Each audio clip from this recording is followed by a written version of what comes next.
Alaska stretches vast and silent, a land where mountains rise like frozen sentinels and the sea curls against isolated shores. Beneath its beauty, shadows linger, vanished planes, unexplained disappearances, and whispers of events that may never be understood. Across its remote villages, dense forests, and hidden coastlines, stories persist of people, places, and objects that simply vanished, leaving only questions behind. In this journey through Alaska's most haunting mysteries, we follow the traces left by those who disappeared and the chilling accounts preserved by locals and investigators. You will uncover not only the strange events themselves, but also the subtle patterns and eerie warnings embedded in this untamed landscape, where human presence often seems fleeting against forces that defy explanation. The Vanished Plain of Bogs and Begich, 1972. Under the overcast sky of early October 1972, Anchorage pulsed quietly with political tension and anticipation. The campaign season was approaching its final stretch, and two well-known figures, US Congressman Nick Begich and House Majority Leader Hale Boggs, were travelling together across Alaska to rally support for the Democratic ticket. They boarded a small Cessna 310 bound for Juneau, a flight so routine that no one imagined it would become one of the state's most enduring enigmas. The aircraft lifted from the tarmac, the sound of its twin engines fading quickly into the vast silence of the Alaskan wilderness, carrying with it four men who would never be seen again. The Cessna was piloted by Don Johns, an experienced airman accustomed to the unpredictable moods of Alaskan skies, and accompanied by Russell Brown, a congressional aide. The route stretched over some of the most unforgiving terrain on the continent, mountain ranges shrouded in cloud, glacial valleys, and dense boreal forest where rescue would be nearly impossible if anything went wrong. The last radio contact came near the Chugach Range, a routine transmission with no sign of distress. Moments later, the signal vanished entirely, as though swallowed by the mountains themselves. When the plane failed to arrive in Juneau that afternoon, concern mounted swiftly. Alaska's Civil Air Patrol initiated what would become one of the largest aerial searches in US history. More than 40 aircraft scoured the route between Anchorage and Juneau, tracing every ridge, valley and inlet where the Cessna might have gone down. Military and civilian pilots flew in tight grids, guided by maps that barely captured the immensity of the land beneath them. For weeks they searched from sunrise to dusk, but the wilderness yielded nothing. Not a wing fragment, not an oil stain, not a single scrap of metal. The plane had disappeared completely. In the days that followed, theories multiplied as quickly as the cold crept across the land. Some blamed the weather, pointing to low visibility and the volatile autumn winds that swept through the Chugach Mountains. Others suggested mechanical failure, perhaps a frozen carburetor or an overloaded fuselage. But even if the aircraft had gone down, the complete absence of wreckage made little sense. Experienced bush pilots whispered that no crash in that corridor could vanish without a trace. Someone should have seen smoke or stumbled upon debris in the years since. Yet search teams, many of them local Alaskans who knew the terrain intimately, found only endless snowfields and silence. The disappearance quickly grew beyond tragedy and into legend. Hale Boggs was one of the most powerful politicians in Washington at the time, a man known for his outspoken criticism of the Warren Commission's findings on the assassination of President Kennedy. His skepticism toward government secrecy had made him a controversial figure in national politics. Within weeks of his disappearance, whispers began to circulate in Washington corridors that his death might not have been accidental. Some claimed the flight had been sabotaged to silence him. Others believed he carried information he was never meant to share. None of these theories was substantiated, but they found fertile ground in the shadow of the unknown. Alaskan residents, meanwhile, were haunted by a more intimate mystery. They understood the dangers of flying small planes across vast wilderness, yet even in that context, the total erasure of a modern aircraft felt unnatural. Local pilots swore that the route between Anchorage and Juneau, while treacherous, had never before swallowed a plane so completely. Over the decades, hundreds of private and military flights would crisscross the same corridor, but not one would ever encounter any trace of the missing Cessna. It was as though the Earth itself had closed over it. In 1973, Congress officially declared Boggs and Begich dead, though their families continued to hold out hope that someday the truth might surface. A private search funded by Begic's relatives continued for months after the official operation ended. They hired pilots to survey remote valleys and glacial crevices that had been overlooked, but the Alaskan landscape was indifferent and endless. Snowmelt each spring revealed nothing but new rock and silt, and each winter buried potential evidence beneath new layers of ice. The wilderness gave back nothing. Some believed the answer lay beneath the glaciers themselves. The Chugach and Wrangell St. Elias ranges are alive with movement, slow, grinding rivers of ice that can swallow anything in their path and entomb it for centuries. If the Cessna had struck one of those frozen giants, it might now rest hundreds of feet below the surface, crushed and unrecognizable. Geologists noted that even large aircraft could vanish entirely under certain glacial conditions, yet no one could confirm that theory, and no radar or aerial imaging ever located a promising site. As the years passed, new explanations arose from stranger corners. Amateur sleuths proposed that the plane had been intentionally diverted from its route and hidden in remote terrain. A few suggested military involvement, pointing to restricted zones near the flight path where radar coverage was limited. Others, less grounded in evidence but no less convinced, spoke of electromagnetic anomalies in the region, the same kind of disturbances often linked to what later became known as the Alaska Triangle, a vast zone associated with countless disappearances. To some, Boggs and Begich were among its earliest and most famous victims. For Alaskans, the mystery became part of a broader truth about their land. The state is a place where nature still holds dominion, where people vanish not just from sight but from history. The disappearance of Boggs and Begich carried a deeper chill because it suggested that even power and prominence offer no protection. These were men with resources, connections, and influence, yet they met the same fate as countless hunters, pilots, and travellers whose names are carved into the state's missing persons registry. The wilderness swallows without discrimination. Every few years, renewed efforts to locate the wreckage resurface. In the 1990s, satellite imagery sparked hope that a metallic shape glimpsed in remote ice fields might be the long-lost Cessna. A team was dispatched to investigate, but the object turned out to be a natural rock formation glinting in the sun. In 2012, advances in ground-penetrating radar led to another surge of optimism, but again, nothing was found. The mystery remains preserved by the same forces that created it: ice, isolation, and time. Among the more unsettling elements of the case are the fragments of communication recorded before the flight disappeared. The final transmission from pilot Don Jons was calm, routine, and brief. There was no sign of disorientation or equipment malfunction. Experts reviewing the tapes agreed there was nothing to suggest distress. The sudden silence that followed defied logic, as though the aircraft had been cut off mid-sentence. The absence of an emergency signal implies an instantaneous event, something catastrophic or instantaneous enough to eliminate any chance of response. Yet no radar operator recorded an explosion or signal loss consistent with such a disaster. The aircraft simply ceased to exist. In Alaska's collective memory, the event has never settled into history. It hovers instead in the uneasy space between tragedy and myth. Some older residents claim that on certain radio frequencies, static sometimes echoes faintly in the Chugach air, a pulsing interference that pilots half-jokingly attribute to Begich and Boggs trying to call in. It is an urban legend with no evidence, but it reveals how deeply the story has embedded itself into local consciousness.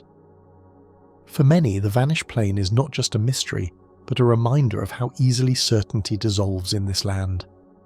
The families of the missing men eventually built lives around the absence. Nick Begich's son, Mark Begich, would later become a US Senator from Alaska, his father's disappearance casting a long and quiet shadow over his career. Hale Boggs' widow, Lindy, served in Congress for years, steadfastly maintaining the belief that her husband's fate would someday be known. Yet as decades slipped by, the Arctic landscape changed more slowly than grief. The glaciers moved, the forest grew denser, and the mystery remained fixed, untouched by time. Modern technology has revealed many of Alaska's secrets, but this one endures with unyielding silence. Pilots still fly over the route between Anchorage and Juneau, glancing down at the frozen rivers and endless forests below, knowing that somewhere beneath lies the path once taken by 4 men whose journey never ended. The weight of that awareness, of something lost and never found, has become part of the air itself, an invisible memorial stretching across the mountains. Searches will likely continue as technology improves, but the wilderness resists intrusion. Even satellite scans can miss what the land wishes to hide. Perhaps the wreckage lies beneath centuries of compressed ice, or perhaps it rests in the depths of an unnamed lake that will never be drained. Whatever the truth, it waits in stillness, untouched by explanation or time. And somewhere in the silence between Anchorage and Juneau, a faint echo of engines may still linger where no human ear will ever hear it again. The Alaska Triangle. Somewhere between Anchorage, Juneau and Barrow lies a stretch of wilderness so vast and indifferent that it seems to defy the presence of humankind. Mountains rise like jagged walls of stone, rivers vanish beneath frozen lakes, and forests spread into distances that swallow both sound and memory. This region, forming an invisible triangle across the heart of Alaska, has become one of the most unsettling mysteries on the continent, a place where aircraft disappear mid-flight, hikers vanish without footprints, and signals die in the empty air. Those who pass through it often speak of a silence so complete that even the wind seems afraid to move. Locals speak of it softly, rarely by name, as though acknowledgement alone might draw its attention. Among native Alaskan stories, the land is said to hold an ancient consciousness, something that listens, watches, and sometimes takes back what was never meant to be disturbed. Elders describe spirits that mimic human voices, lights that drift through the snow as if searching for someone, and unseen presences that whisper warnings only the doomed can hear. For generations, these accounts were dismissed as folklore, yet in the modern age of aviation and satellites, the disappearances have not ceased. For pilots, it begins with instruments, compasses spin without reason, altimeters fluctuate wildly, and radio contact fades into static long before any mountain or storm should interfere. Entire flight paths have vanished from radar, leaving only a final transmission, often a tone of confusion rather than panic. Weather reports show clear skies, equipment is later found functioning perfectly, and no trace of wreckage ever emerges. The air traffic records remain unbroken strings of mystery, punctuated by coordinates that lead nowhere. Radio operators have recorded strange silences across frequencies that should never fall quiet. On clear nights, faint pulses have been detected over the triangle, repeating at intervals too structured to be random, yet lacking any known source. In the 1980s, amateur operators reported hearing what sounded like distorted Morse code drifting through the static, as though a message were trying to push through from another time. When analysed, the sounds carried no consistent pattern, but some recordings revealed human-like rhythms, almost like breathing beneath the transmission. Among the earliest disappearances to draw national attention was that of US House Majority Leader Hale Boggs and Congressman Nick Begich in 1972. Their small Cessna vanished somewhere between Anchorage and Juneau during clear weather. Despite one of the largest search operations in American history, spanning over 325,000 square miles, no trace of the aircraft was ever found. Decades later, with technology that could detect even metallic fragments beneath snow and soil, nothing surfaced. The official explanation remained presumed crash due to unknown causes, but for many Alaskans, the loss of such high-profile figures marked the moment the triangle crossed from rumour into legend. Even search teams have their stories.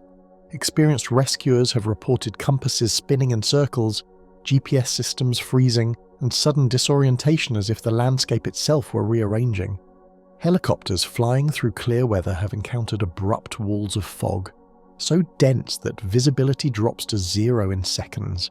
Others tell of mechanical failure that resolves the instant they exit the region, as though the problem ceases to exist beyond its invisible border. For many, the most unnerving detail is not what they see, but what they feel. A pressure in the air, a heaviness that seems to weigh upon the mind. Skeptics claim the answer lies in numbers. Alaska covers an area so immense and sparsely populated that statistically disappearances are inevitable. Harsh weather, limited daylight, and rugged terrain make rescue operations nearly impossible.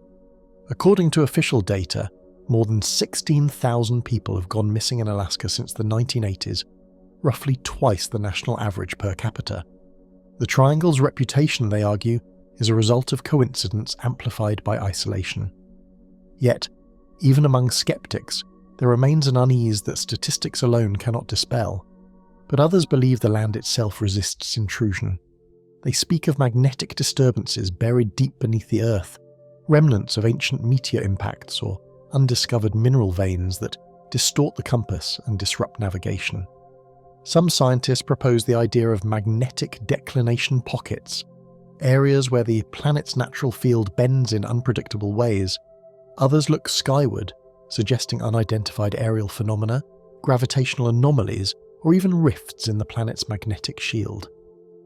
For those who live near the triangle, these explanations matter little. The land's reputation is older than any theory. There are testimonies from hunters and miners who have stumbled upon places that do not feel right. A trapper once recounted walking into a dense fog where the sound of his own footsteps faded, as though swallowed by the air itself. When he emerged hours later, he found his campsite shifted, tracks leading in directions that contradicted his compass. Another man spoke of a light curtain descending between the trees, shimmering like water, and when he approached, the world beyond it appeared distorted, as if viewed through heat. He turned back, but his partner, only a few feet behind, was gone. Each account is different, yet the feeling is the same, a sense that something unseen lies beneath the wilderness, something older than human memory.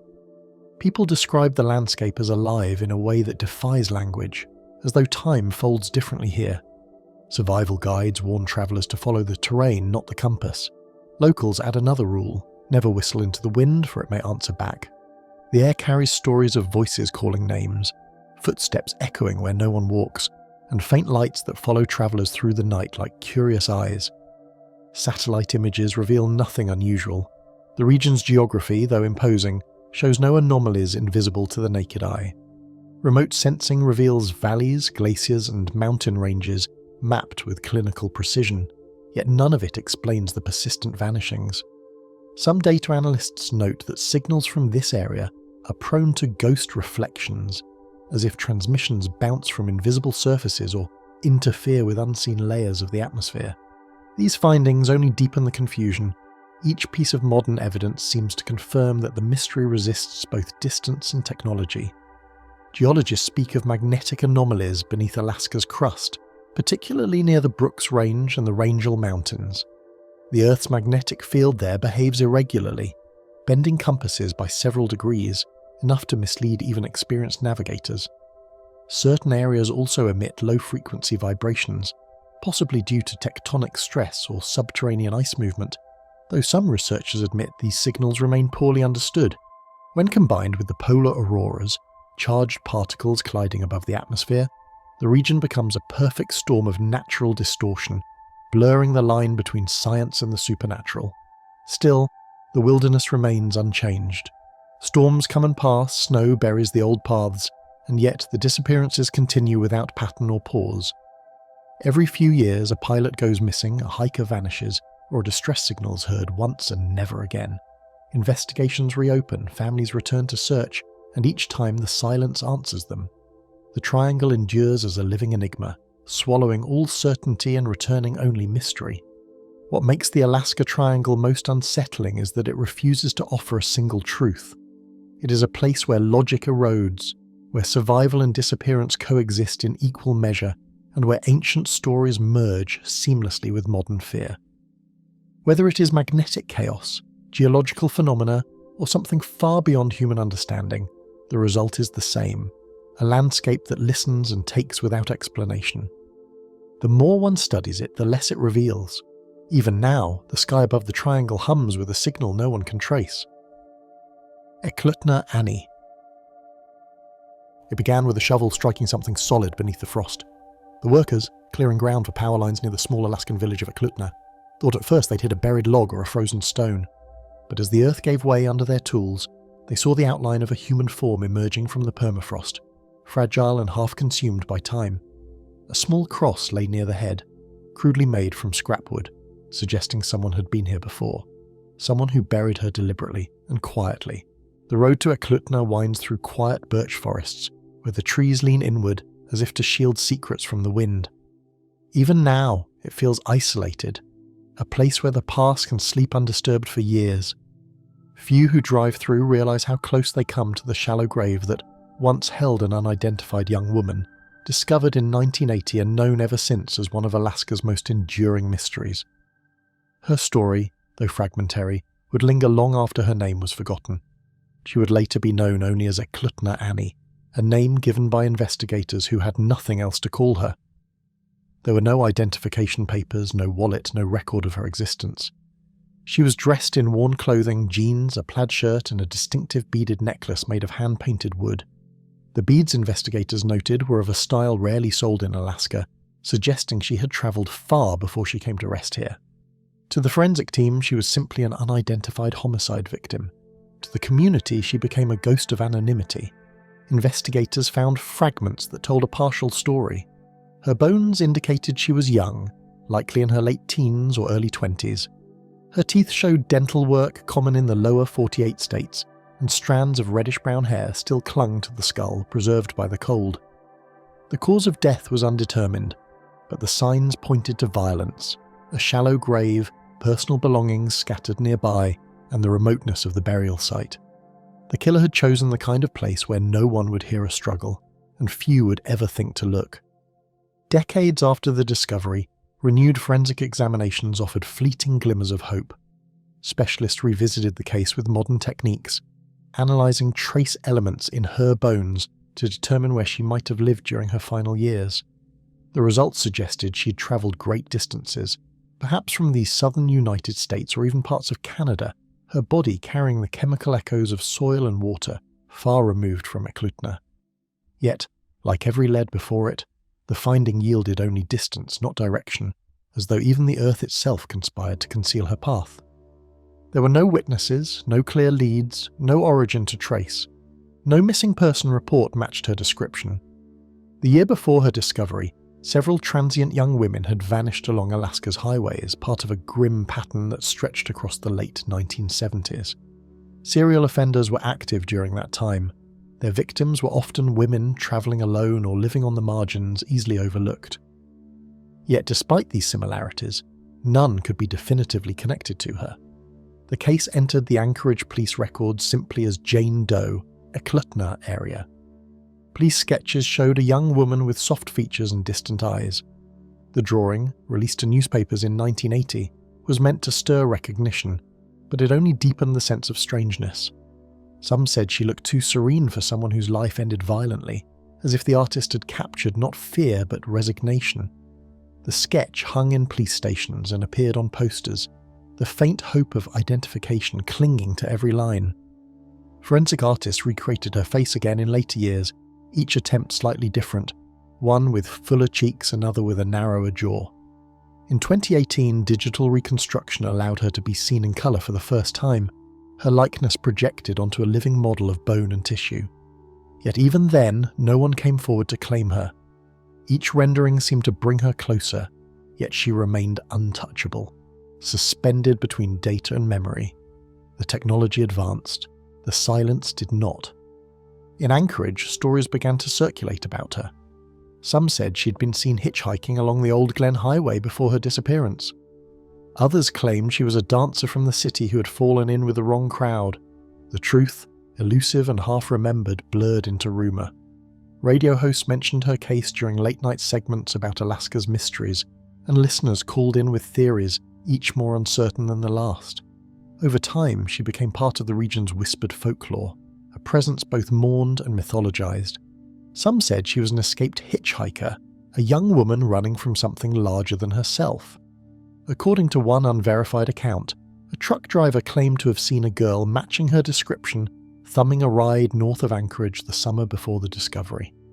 He remembered her because she refused to say her name. She spoke softly, her accent unfamiliar, and when he dropped her near Eklutna Lake Road, she disappeared into the trees without looking back. Whether the memory was genuine or imagined, it was all the same. The trail ended where it began, in silence. Others claimed she was not entirely gone. Locals visiting the old power line corridor sometimes spoke of hearing faint singing carried by the wind, a sound that seemed to fade the moment it was noticed. In the nearby native cemetery, elders said that the unclaimed dead do not rest easily. Their spirits wander until they are named. For a time, flowers appeared on her unmarked grave, left by those who felt compelled by something they couldn't explain. No one ever saw who placed them there. Cold case detectives revisited her file decades later, hoping new methods might reveal what years had concealed. Advances in DNA profiling offered a faint chance. Microscopic evidence extracted from bone fragments could now be compared with national databases. The process was slow, the results uncertain, but the attempt itself spoke to the persistence of those unwilling to let her vanish completely. In interviews, one investigator described her as the case that won't let go. Technology advanced, but her silence remained intact. Each new test yielded only partial matches, leading nowhere. The database grew, her mystery deepened. Her DNA suggested a mixed ancestry, part European, part indigenous. But even this failed to narrow the search. The result was like every other trace in her story. Almost something, but never enough. Forensic science could build her face, trace her ancestry, and estimate her age. Yet it could not give her back her name. Those who visit her grave describe an unexplainable stillness. The Eklutna cemetery sits near the old Russian Orthodox mission, where tiny spirit houses mark the resting places of generations past. Her grave, marked simply as Eklutna Annie, stands apart, a symbol of the forgotten. Visitors say the air grows oddly calm there, as if the forest itself listens. Some leave trinkets, necklaces, beads, a photograph of a red-haired girl torn from a magazine, as if offering fragments to complete her story. Each bloom left behind speaks without a name, yet everyone understands who it's for. They are left at odd hours, sometimes in the middle of winter when the roads are buried in snow. The petals freeze within minutes, preserved like offerings to a memory that refuses to fade. The community around Eklutna has come to see her not as a ghost but as a reminder, a question suspended in time asking who remembers the nameless when the world has moved on. Her face, reimagined through decades of effort, remains both familiar and unreachable, a portrait of every mystery that lies beyond identity. Somewhere beneath the frozen earth, her name still waits to be spoken aloud. The Portlock cannery, disappearances and the Nantinak. They say the bay still hums at night. The sound rolls through the fog like a low chant, too rhythmic to be the tide, too deep to be the wind. Locals who pass by on their fishing boats hear it rise from the cliffs of Portlock, a settlement long abandoned, and they cut their engines without speaking. The water there moves differently, thick with kelp and silt, as if the sea itself is remembering the weight of what was lost. Mist clings to the ruins where the tide once carried barrels and nets. The shoreline is strewn with rotted pilings, fragments of gear, and rusted nails that mark the outline of buildings the forest has begun to reclaim. Among them stand the remnants of the old cannery, collapsed roofs, metal frames, a few wooden signs bleached to illegibility. Ravens perch on what's left of the pier, calling into the stillness. It is hard to believe this place once rang with the noise of industry, laughter, and the grind of machinery that filled the air with fish and salt.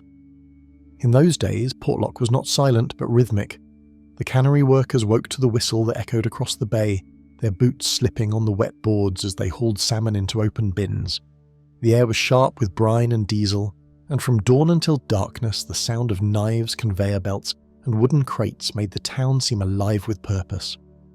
The men lived in temporary quarters, built against the slope while families occupied small cabins inland. For years the work was steady, the pay enough to keep them there, until the forest began to whisper otherwise.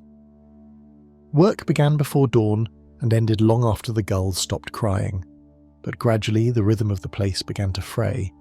Tools disappeared from sheds. Livestock wandered off and never returned.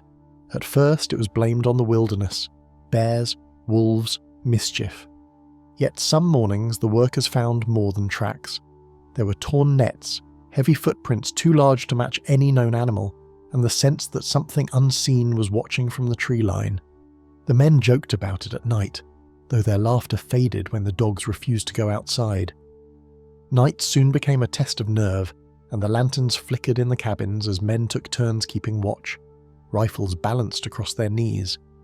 They spoke of hearing the sound of dragging footsteps circling the camp, too heavy to be human yet too measured to belong to any animal they knew. In the mornings, they found marks on the walls, broad smears of dirt that trailed upward, as though something had leaned close to listen. Each night after, the marks grew higher, Then something in the forest began to move differently. The trees seemed to bend at odd hours, their motion separate from the wind. Hunters reported strange echoes that followed their footsteps, as if something heavy and two-legged mirrored their movements. When one man vanished while checking trap lines near the stream, the others went searching. They found his tools scattered across the moss, his rifle snapped clean in half. There were no drag marks, no blood, only an indentation in the soil, one broad, deep print that filled with rain before they could measure it. The men spoke in fragments when fear became familiar. Stories overlapped and contradicted one another. Some claimed they heard screams carried from the cliffs at night. Others swore the forest grew silent just before dawn, the air so still they could hear their own hearts. The cannery foreman tried to calm them, insisting it was exhaustion, imagination, or isolation twisting their senses. But then more workers disappeared. First one, then two, then several over a single season. Their belongings remained neatly in place, meals left uneaten, fires still burning. One story tells of a hunter who followed strange tracks upriver. They led through mud, over boulders, and into a grove where the moss grew unnaturally flat, as though pressed by great weight. The man found remains there, not whole bodies but fragments torn and scattered, their edges crushed rather than cut.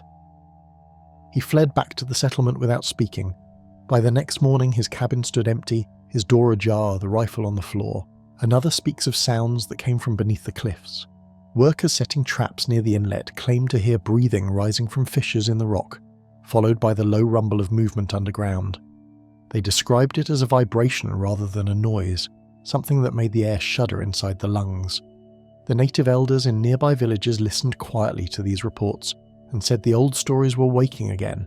The tales of the Nantinak, the hairy man who lived between the world of the living and the spirits, punishing those who disrespected the land. To some, the creature was a punishment for trespass. They believed Portlock had been built too close to sacred hunting grounds, that the cutting of trees and draining of streams had disturbed something older than the settlement itself.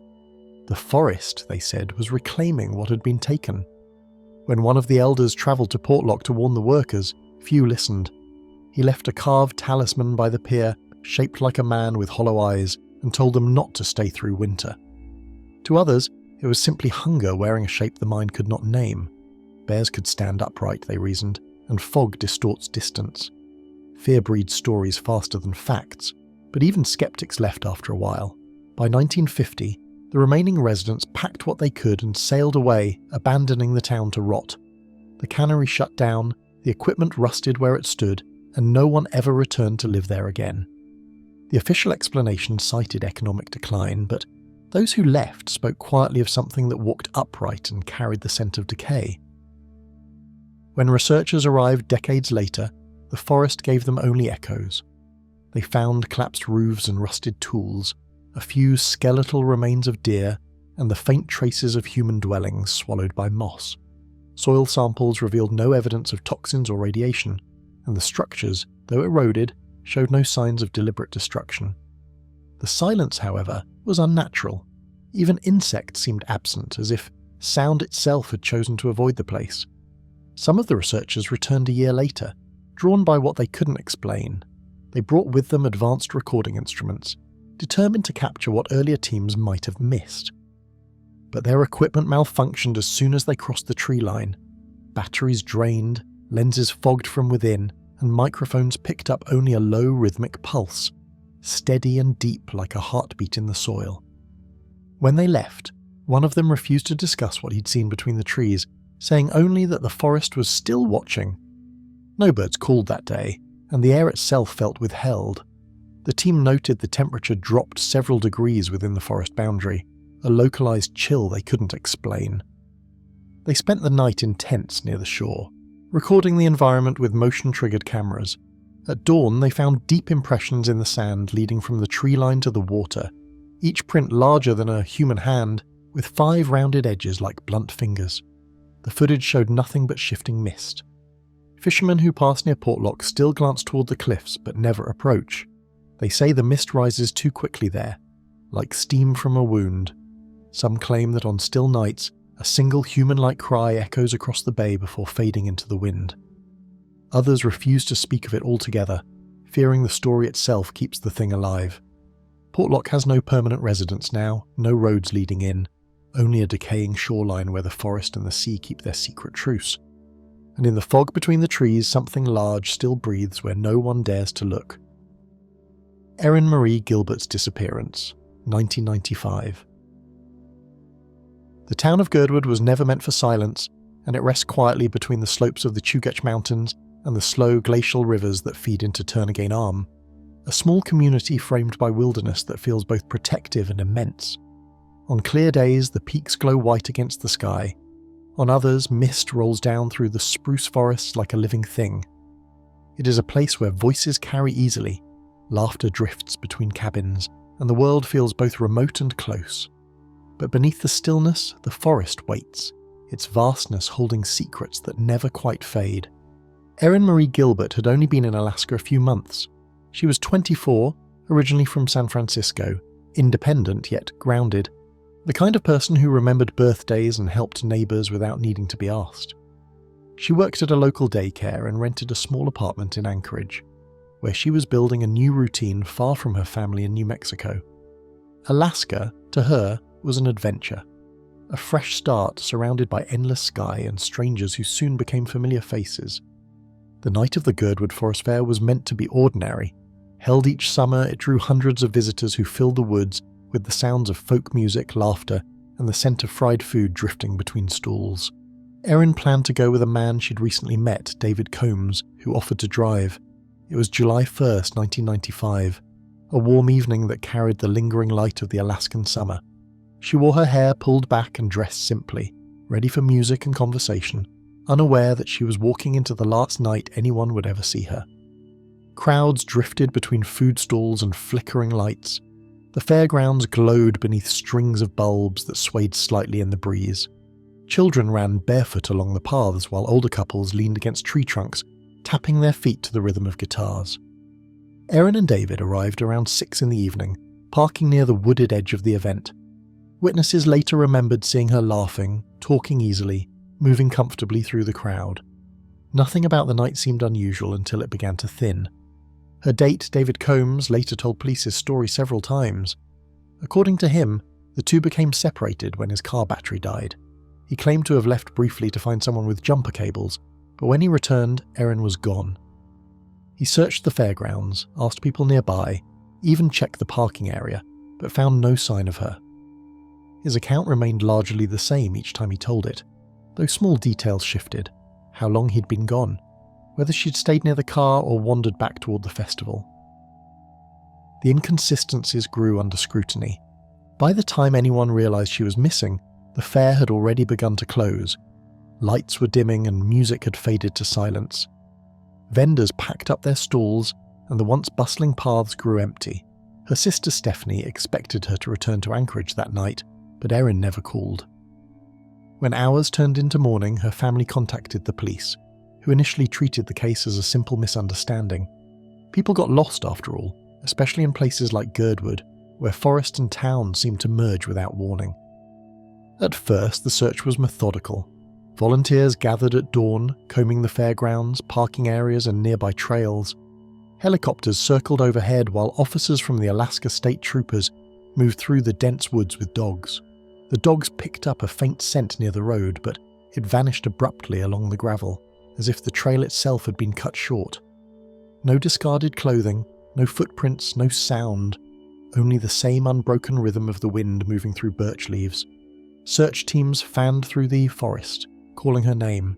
They moved through waist-high brush and narrow riverbeds, their voices echoing back as if the forest were repeating them. Some thought they saw flashes of colour deeper in the woods, but each time they reached the spot, there was nothing. The terrain was unforgiving, tangled with alder and roots, where even an experienced hiker could vanish within minutes. They expanded the search radius, brought in more volunteers, and still found nothing. Days later, the Alaska State Troopers brought in tracking specialists from Anchorage, men accustomed to reading subtle signs of passage: broken twigs, displaced moss, a thread of hair on bark. But even they found the forest strangely clean.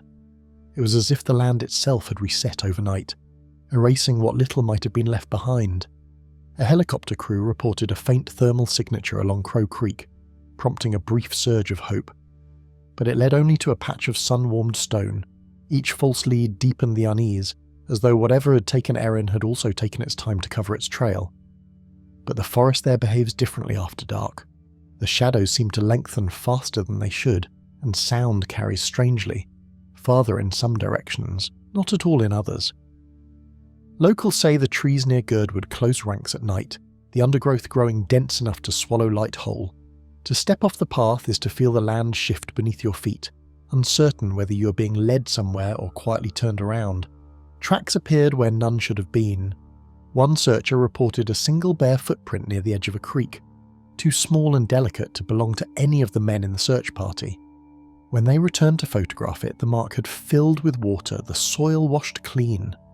Another volunteer swore they heard movement paralleling them through these brush, footsteps light but deliberate. No one saw anything, yet the unease spread through the group until even the professionals admitted the forest felt wrong. Even the official reports reveal a growing sense of uncertainty. Investigators documented every lead, the boyfriend's testimony, possible sightings, and tips from nearby residents. A few claimed to have seen a woman walking alone near the highway the next morning, but none could be confirmed. David Combs cooperated, passed a polygraph, and was never charged. But suspicion lingered, sharpened by the absence of evidence. It wasn't just that Erin was gone, it was that she'd left no trace of ever being there. Friends described her as steady, cautious, and kind. She wasn't the type to wander off or take unnecessary risks. Her family flew to Alaska and joined the search, handing out flyers, speaking to reporters, pleading for anyone who'd seen her to come forward. They stayed for weeks, but when the official search ended, they were forced to return home with no answers. What remained was a box of photographs, police notes, and the strange quiet question of how someone could disappear from a crowd without anyone noticing.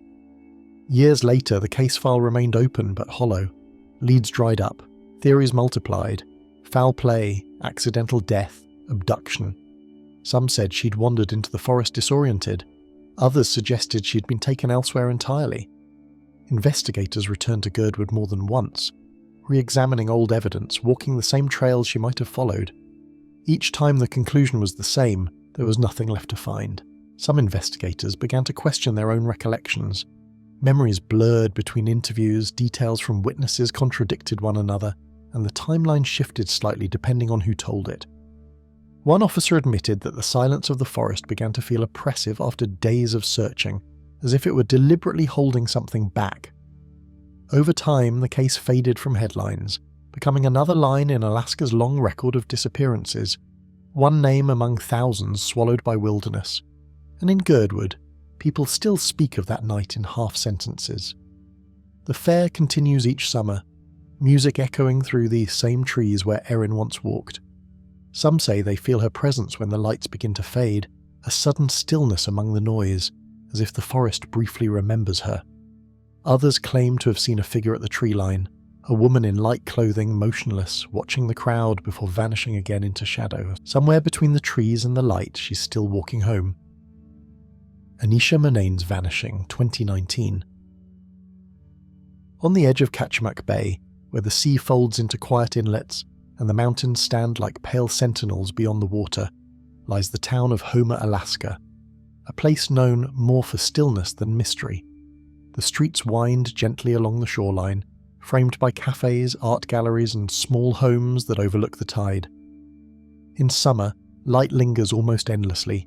In autumn, it softens and fades before dinner. There is comfort here, a rhythm shaped by tides and trust, where people wave to one another from their cars and recognize footsteps on the street before they see the face. Yet it was in this town, surrounded by familiarity and calm, that a woman walked into the daylight and never returned. Anisha Manain was known for her quiet kindness, the sort of warmth that made her instantly recognizable to neighbors and co-workers alike. She was 38 years old, with gentle features, brown hair, and a calm presence that suited her work at the local assisted living centre. Those who knew her said she listened more than she spoke, and when she did, it was always softly, as if careful not to disturb the air around her. She lived in a small apartment on Main Street, where the light from the bay filtered through her curtains in the mornings, and every detail of her life reflected order, intention, and peace. The morning she disappeared began without disturbance. October the 17th, 2019 was crisp but bright, with clouds gathering slowly above the hills. She left her apartment around noon, dressed neatly in a blue jacket, black pants and boots, carrying her phone but leaving her purse behind. She told a friend she had plans to meet someone later that day, though she didn't say who. Nothing about her departure suggested worry or haste. In fact, everything about that day seemed deliberate, measured, as if she were walking towards something ordinary. At 12:15 p.m, a camera caught her walking down Main Street, her pace unhurried, her posture relaxed. She passed in front of the main entrance of the Homer Inn and Spa, a location surrounded by businesses and passing cars. The footage showed her moving steadily south, toward the direction of her old apartment complex. After that, she vanished. No further sightings, no evidence of struggle, and no trace beyond the brief flicker of her figure on the surveillance tape.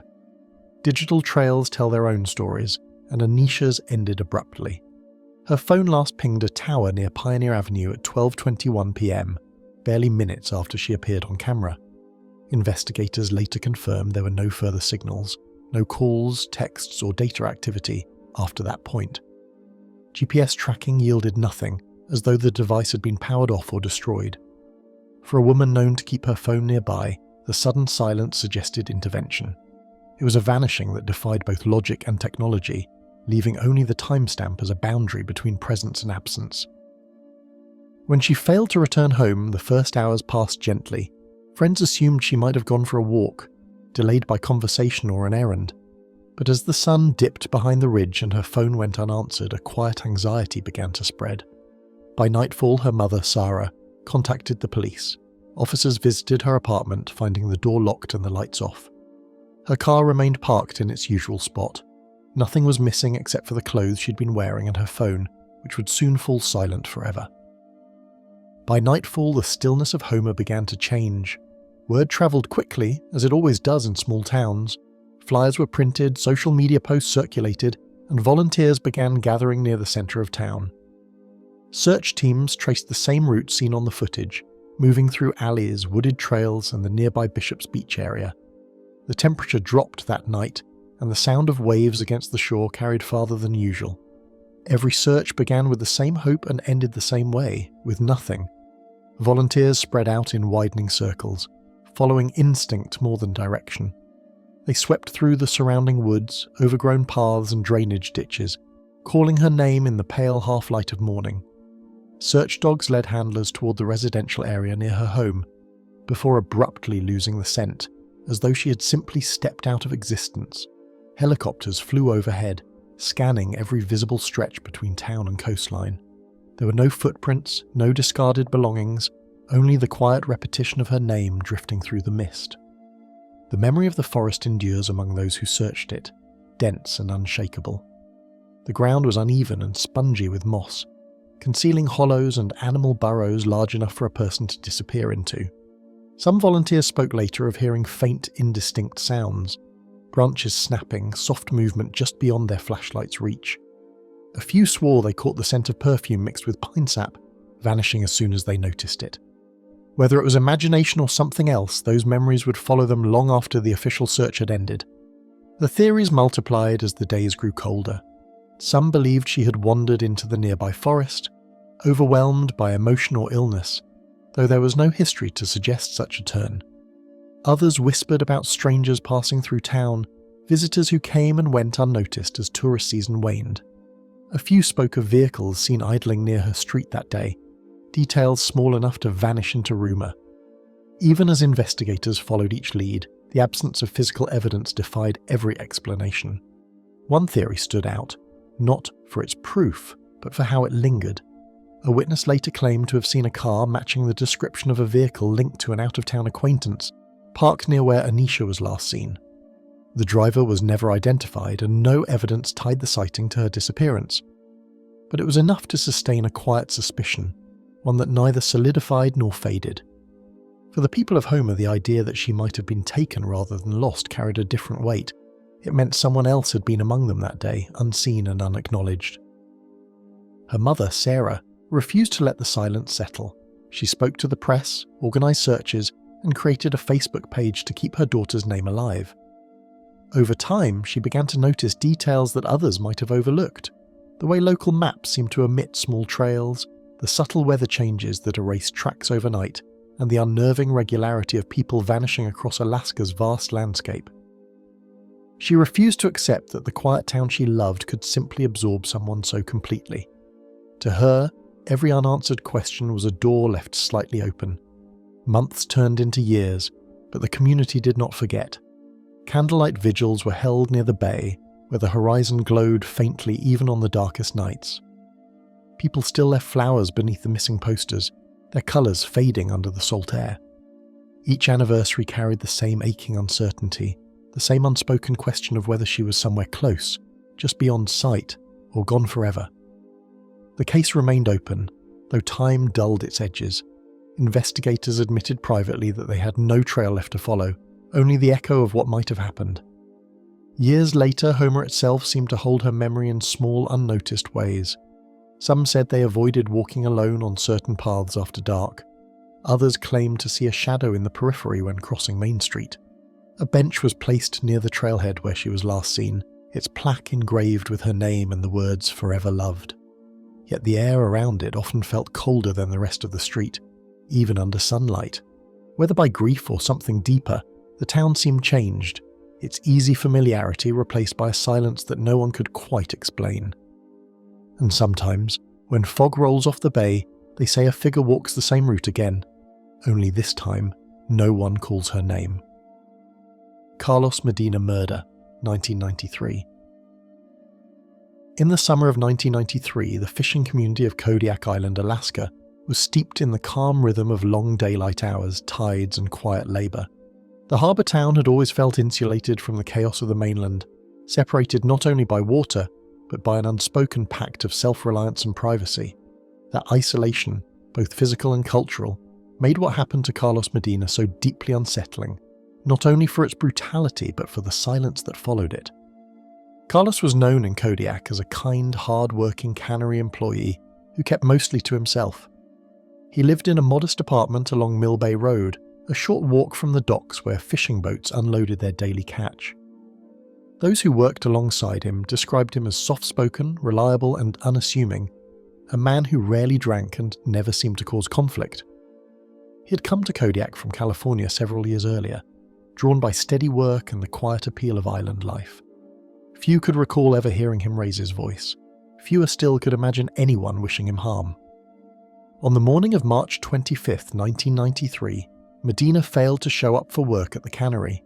His supervisor, concerned by his absence, sent a colleague to check on him. The door to his apartment was locked. When police arrived and forced entry, they found him lying in his living room, brutally beaten to death. The small room bore signs of struggle, but nothing was stolen. His wallet, cash and watch were all in place. Whatever had happened was not the work of a thief. It was personal, deliberate, and inexplicably violent. Investigators from the Alaska State Troopers flew in to assist local law enforcement.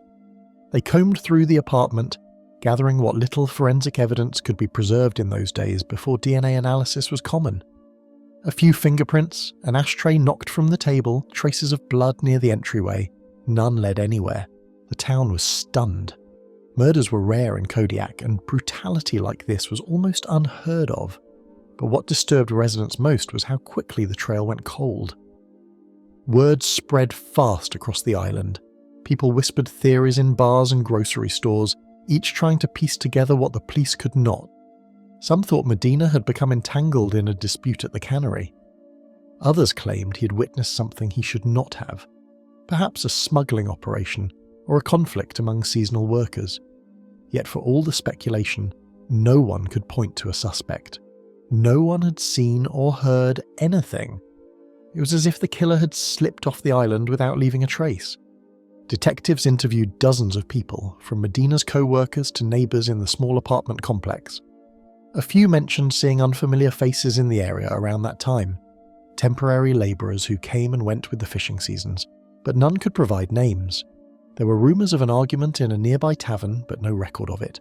There were whispers that Medina had recently become anxious, that he'd spoken about someone following him, Yet no official report or witness statement confirmed this. Everything remained suspended between rumour and silence. Kodiak's geography added to the strangeness. Unlike mainland towns, there was nowhere to disappear easily. The island was ringed by cold, unpredictable waters, accessible only by ferry or small aircraft. Anyone living in the days after the murder would have been noticed. But when troopers checked flight logs and ferry manifests, nothing stood out.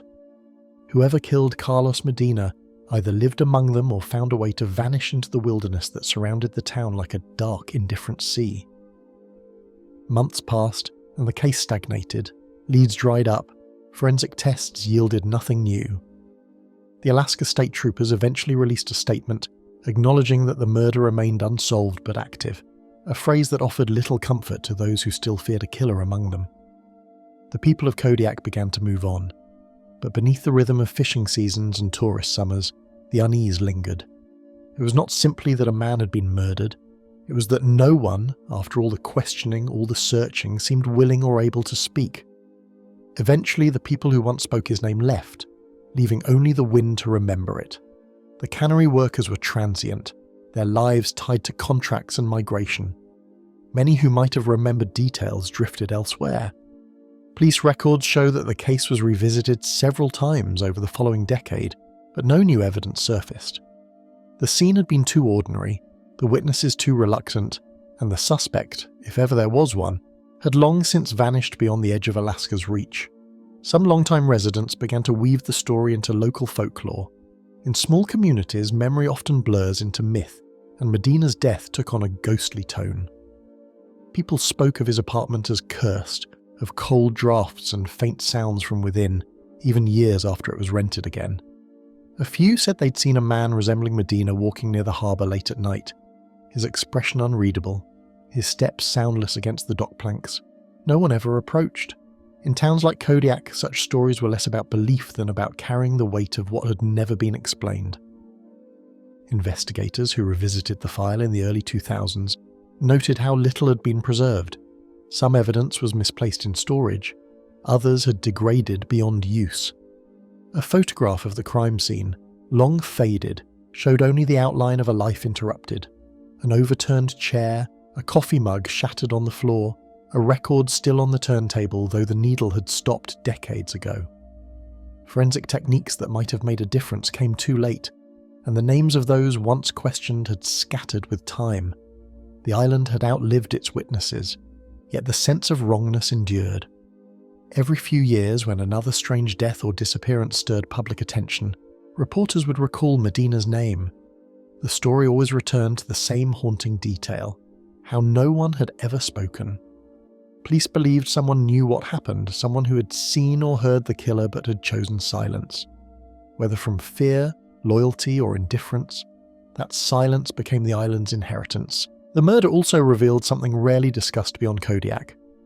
In remote Alaskan communities, crimes often went unresolved not because of indifference but because of distance. Troopers might be hundreds of miles away, forensics delayed for weeks, witnesses reluctant to engage with outsiders. Communication was slow, cooperation thinner still. In that vacuum, even the truth could vanish. As the years passed, the story of Carlos Medina became a cautionary echo in Kodiak folklore, retold by locals who remembered how quickly fear could spread through a place so small. His name appeared occasionally in crime forums and regional documentaries, but each mention led back to the same incomplete circle: no suspect, no motive, no closure. In 2018, a former resident came forward claiming to have known Medina well. She described him as a gentle man, kind to everyone, but afraid of something that happened last week. She remembered how he had changed his routine, how he started locking his door even in daylight. She said he told her quietly that someone came back on the ferry who shouldn't have. But when investigators followed up, the lead dissolved into uncertainty. There was no record of the person he might have meant, no trace of anyone connected to him returning to Kodiak that month. The theory that Medina might have known his killer gained traction among those who studied the case. The absence of forced entry suggested trust or familiarity. Whoever entered his apartment was likely invited, or at least not feared, until it was too late. But if that were true, it deepened the question of why no one had come forward. For decades, it was said that on Kodiak, people valued privacy above all else. The code of silence, while often harmless, could become deadly when it hid something darker. Today, the official record lists Medina's murder as unsolved. No arrests were ever made. His grave lies in the local cemetery near the tree line, marked by a simple stone etched with his name and the year of his death. Few visitors come. The apartment building where he lived has been repainted, the walls repaired, the furniture replaced. Yet some residents claim that at night, when the wind sweeps inland from the harbour, faint knocking sounds can be heard from within the walls. Perhaps it is only the wind, or perhaps the echo of a question left unanswered for too long. The Bloop of the Aleutians. Far below the endless grey expanse of the North Pacific, where pressure crushes metal and light dissolves into nothing, the ocean keeps its oldest secrets. The Aleutian chain stretches like a broken spine across this desolate sea, a trembling line where tectonic forces grind in perpetual motion. It is a region of fog and storms, where the horizon blurs into shifting mist and the water seems older than the world itself. For centuries, sailors have spoken of strange noises echoing through the deep, sounds that seem too vast to belong to any creature known to man. But nothing in modern history compares to the one that came to be known simply as the Bloop. The first time the sound was captured, it arrived as a low, rolling vibration that shook the senses of a National Oceanic and Atmospheric Administration, NOAA, hydrophone array in 1997. The network had been built to monitor underwater seismic activity and the occasional submarine, but on that June day, it detected something far beyond the ordinary. The signal registered at 50 degrees south latitude and 100 degrees west, far off the Chilean coast but consistent with echoes reaching the northern Pacific. Within hours, additional stations thousands of miles away confirmed the same signal, spreading outward like a shockwave across the ocean's hidden corridors. The noise was loud enough to be detected on multiple sensors placed over 3,000 miles apart. No known marine animal or geological event had ever produced something so immense. Experts who examined the recording found no clear explanation for what they heard. The Bloop rose sharply in pitch before fading, a structure almost organic in nature. It mirrored the acoustic signature of a living creature, yet on a scale that defied biology. If it had come from an animal, scientists reasoned, it would have to be larger than any whale, larger than any organism known to exist. The sound lasted less than a minute, but it left a resonance that lingered through the data. To researchers accustomed to predictable readings, ice cracking, underwater landslides, submarine maneuvers, this sound stood apart. It was not random noise, it had rhythm, power, and an intent. For days following the initial detection, NOAA's acoustic team compared the signal against every known underwater event archived over decades. They isolated samples from whale calls, deep-sea volcanic eruptions, and under-ice tremors, layering them beside the Bloop's waveform. None matched. What struck the analysts most was its coherence. It was not chaos, but structured resonance, a single unified pulse, rather than multiple overlapping noises. In the world of ocean acoustics, that kind of integrity implied purpose, or at least the presence of something cohesive moving through water, not breaking apart as natural forces typically do. Speculation arrived swiftly, carried by disbelief and awe alike. NOAA officials released the spectrogram publicly, inviting open analysis. Theories ranged from undersea volcanic eruptions to collapsing ice shelves, but neither explanation fits. The frequency profile of the Bloop was distinctly biological, rising and falling in the same patterns as animal calls. Marine biologists, geophysicists, and cryptozoologists each tried to claim it for their disciplines, yet none could prove origin or meaning. In interviews, several NOAA researchers admitted they had never heard anything comparable, not even from the great blue whales, whose calls once defined the lower registers of oceanic sound. The Bloop was stronger, several times louder, and it came from somewhere no one could reach. Off the Aleutian chain, where tectonic plates grind and seafloor ridges rise like unseen mountains, whispers began circulating among naval operators who listened to the ocean for a living. Some claimed the signal did not originate near Antarctica as originally believed, but had echoed from a source closer to the Aleutians, perhaps from deep beneath the Bering Sea. It was possible, they said, that refraction through cold, dense layers of water had distorted the apparent origin. The idea unsettled those who lived and worked near the islands. The Aleutians were already a place of seismic instability, volcanoes, quakes, and sudden fogs, but the thought of something vast moving below them added a weight that lingered in conversation. Some within naval listening posts began to share quieter stories. Operators monitoring underwater cables described faint, rhythmic sounds that seemed to follow shipping routes before vanishing into static. A few said that in the weeks after the bloop, their instruments picked up subtle reverberations, as if something massive was travelling through the deep channels northward. No official record supports those accounts, yet they persisted in local rumour and unofficial reports among maritime workers. In the isolated ports along the Aleutians, fishermen began to talk about strange disturbances, the sea suddenly rising in calm weather, deep tremors with no corresponding quakes, nets coming up torn though no rocks lay below.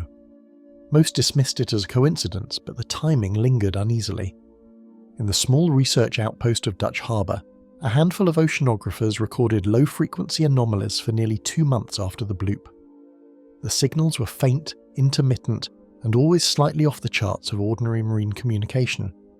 Curiously, each seemed to originate from progressively shallower depths, as if whatever caused the first event was moving upward through the water column.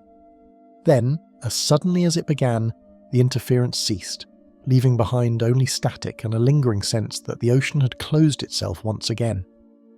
Years later, as the data was re-examined with improved equipment, NOAA released a cautious statement suggesting that the bloop was likely the result of ice fracturing, perhaps from massive icebergs breaking and colliding in the far southern oceans. The explanation fit neatly enough for the official record, yet it failed to satisfy many of those who had studied the original recordings. Icequakes were common, but none matched the structural volume of the 1997 event. Moreover, subsequent recordings of similar phenomena lacked the organic resonance the bloop had exhibited. It was as if something had spoken once and never again. Scientists quietly acknowledged that the case remained open, even if bureaucratic certainty preferred a simple answer. The bloop grew larger in imagination than in science. It appeared in documentaries, novels, and speculative forums, often linked to tales of deep-sea leviathans or lost civilizations. Online, some drew comparisons to the fictional city of R'lyeh from H.P. Lovecraft's writings, noting that the coordinates of the sound's triangulation fell eerily close to where the author once placed his sleeping monster beneath the waves. Rationalists dismissed this as a coincidence, but others found the symmetry difficult to ignore. In the collective mind of the internet age, the bloop became not just a sound but a symbol, a reminder that even in a world mapped and measured, there remain frequencies that do not belong. The coordinates of the sound are still printed on charts carried aboard deep-sea expeditions. Researchers who pass through the region occasionally lower hydrophones into the abyss, listening for echoes that never return. The ocean, as always, keeps its counsel. Yet the legend continues to surface in quiet ways. Fishermen claiming to hear low vibrations beneath calm seas, divers reporting pulses that rattle through their tanks, sailors waking at night to the faint sensation of something stirring below. No proof has ever been captured, but the reports align with a pattern of unease that has not faded since that day in 1997. The deeper scientists listen, the less they seem to understand. Beneath the known species, beneath the geological record, there is a hum that persists across the Pacific, just below the threshold of hearing. It vibrates through the planet itself, indifferent to explanation. Perhaps it is the grinding of the Earth's crust, or perhaps something older still, the movement of life unrecorded, unseen, and unimaginably vast. For the few who still recall it, the bloop is a sound unfinished, suspended in time, waiting for its next breath. The haunted Igloo Hotel, Cantwell. Along a quiet stretch of the park's highway, a pale dome looms against the wilderness, its surface cracked and cold beneath layers of drifting snow. Travellers passing between Anchorage and Fairbanks sometimes catch its shape in their headlights, a colossal, 4-story structure resembling a snowdrift sculpted by human hands. The air around it feels different, the kind of stillness that swallows sound. From a distance, the building almost disappears into the frozen landscape, as if it were never meant to stand out but to wait, half buried, for someone to remember it. The vision belonged to a builder who imagined warmth in the coldest heart of the wilderness. Leon Smith, a man who once dreamed of turning this remote stop into a hub for weary travellers, began construction in the 1970s with the hope of creating a grand Alaskan landmark. The hotel's rounded walls and hollowed interior were modelled after the traditional igloos of the Arctic, but built from reinforced concrete. Strong, permanent, unyielding.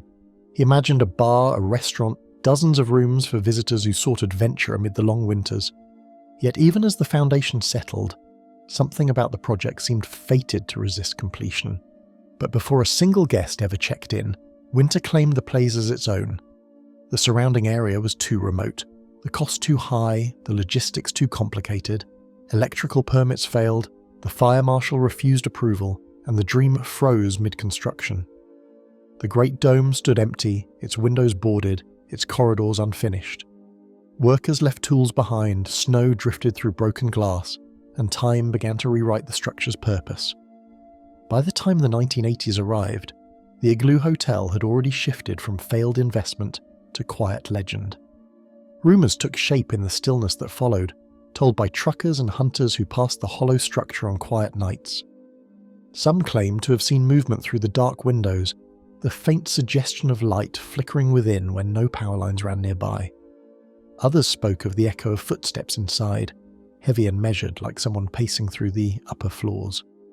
Those who dared to stop described the air as strangely charged, like static waiting for a storm that never comes.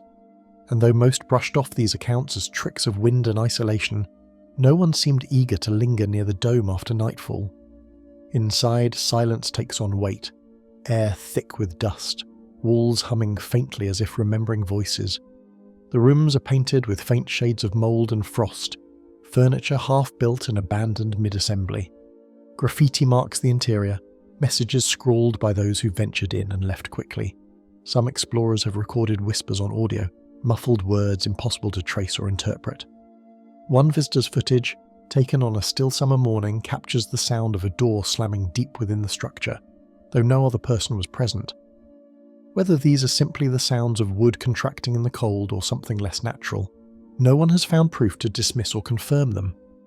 Locals in Cantwell speak of the dome with a wary kind of respect, neither denying nor confirming what they've heard. Some insist the hotel's isolation attracts only superstition.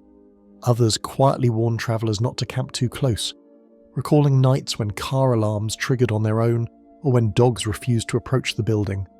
A few even claim that the wind changes direction near the property, swirling in circular currents as if following the dome's shape. When outsiders ask why no one tears it down, the most common answer is a shrug, followed by the words, "It's not hurting anyone where it stands." Farther up the road, long-haul drivers report their radios faltering when they pass the turnoff. The static doesn't fade gradually, it cuts out entirely, replaced by an empty hiss that lasts only as long as the dome is in sight. Some claim to have heard voices hidden within that distortion, faint phrases that vanish once the building disappears behind the trees. The phenomenon has been attributed to faulty equipment, power line interference, or the metal reinforcement of the dome itself. But technicians who have tested the area find no consistent pattern. The interference seems to exist only when unobserved, only when it's not being measured. With time, the igloo shed its purpose and became something else, a marker of unease, a name spoken with lowered tones. Locals refer to it simply as the Igloo, as if no other name could belong to it. Ghost hunters and documentary crews have arrived over the years, hoping to film proof of its haunting, but most leave with little more than cold breath and long stretches of unusable silence. Those who stay longer describe sleepless nights filled with faint knocking sounds and the sense of someone standing nearby. A few have woken to find fresh condensation on the inside of windows that no longer seal. Several attempts to breathe life back into the property have ended abruptly, undone by cost, regulation, or inexplicable misfortune. In 1999, an investor announced plans to reopen the hotel as a tourist destination, but financing fell through within months. In 2012, another buyer proposed restoration, only for the structure to fail inspection for safety reasons. During one renovation attempt, equipment went missing overnight, and workers found footprints leading from the snow into the locked interior and back out again. Prints that began and ended with no clear origin. The idea of reopening the igloo has since faded, replaced by an unspoken agreement to leave it as it is. Across decades of decay, the structure has resisted both ruin and revival, standing as if it knows something time cannot erase. The paint peels, the windows break, yet the dome remains intact, a skeleton of someone's ambition still visible beneath the frost. When the sun sets behind the Alaska Range, shadows fall across its face, and the light catches in strange patterns on the curved walls, making it appear momentarily alive. Some say they've seen figures on the upper floors when dusk thickens, their shapes indistinct and pale, watching the highway from behind cracked glass. In winter, snow buries the lower entrances, sealing the place shut until spring thaw reveals it once more. No trespassers have ever reported finding personal belongings from its builder, but those who study local records note that Leon Smith never built again after the project failed. He left Cantwell, vanished from business records, and was later rumoured to have died quietly in Anchorage years later. There's no public record of his burial. Some residents older now recall that he returned once to see the site again, standing outside the dome at sunrise, motionless for hours before driving away. At times, passing travellers mistake the igloo for a geological formation, something natural that the snow shaped rather than something human-made. But when they stop and step closer, the illusion shatters. They find bolts rusting in the wind, the imprint of long-gone signs, and the hollow echo that lingers even when the air is still. Photographers who capture it in winter light often describe an unsettling sensation, as though the structure resists being framed, as though every angle conceals another. Few structures in Alaska carry the same contradiction of permanence and emptiness. The igloo remains both landmark and warning, a reminder of what isolation can do to dreams. It endures not as a ruin, but as a question. How does something without life continue to feel inhabited? Even the state's efforts to demolish it have faltered due to cost or changing jurisdiction, leaving it frozen in uncertainty, claimed by neither progress nor decay. Those who drive past it in darkness sometimes feel compelled to glance in the rearview mirror, half expecting the faint glow of light through a window that should be empty. No matter the season, the Igloo Hotel stands alone in its silence, a vast hollow monument to a promise the wilderness never accepted.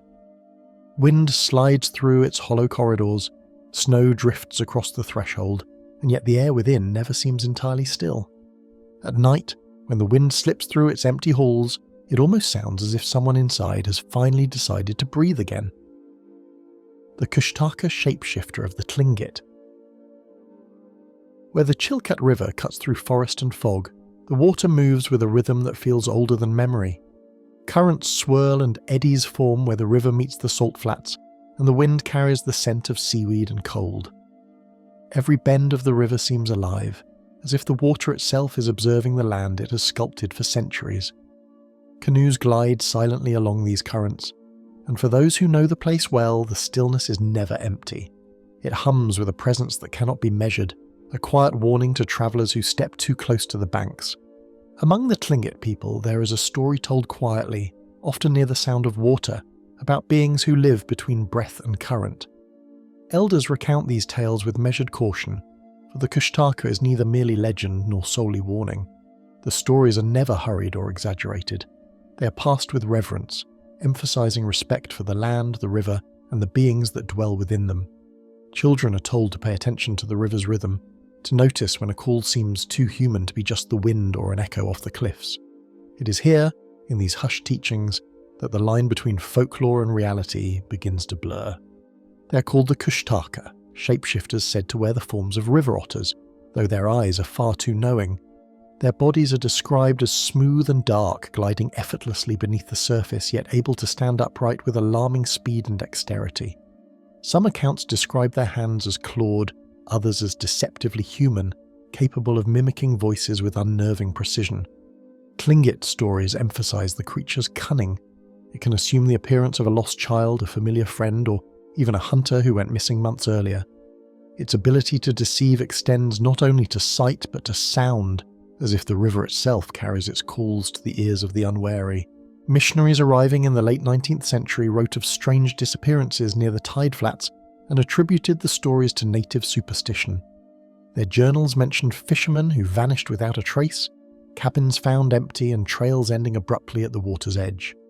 Many dismissed the Kushtaka as mere myth, the product of an imaginative culture confronting harsh wilderness.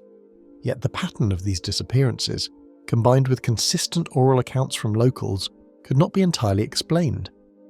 Even decades later, archival reports describe people hearing cries echoing from the riverbanks at night, voices calling for help in the dark hours, often vanishing before anyone could respond. Yet as decades passed, hunters and loggers began to report calls for help echoing from the riverbanks, voices of loved ones urging them closer. These were experienced outdoorsmen, attuned to the sound of wildlife, the snap of twigs underfoot, and the subtle patterns of ice and snow.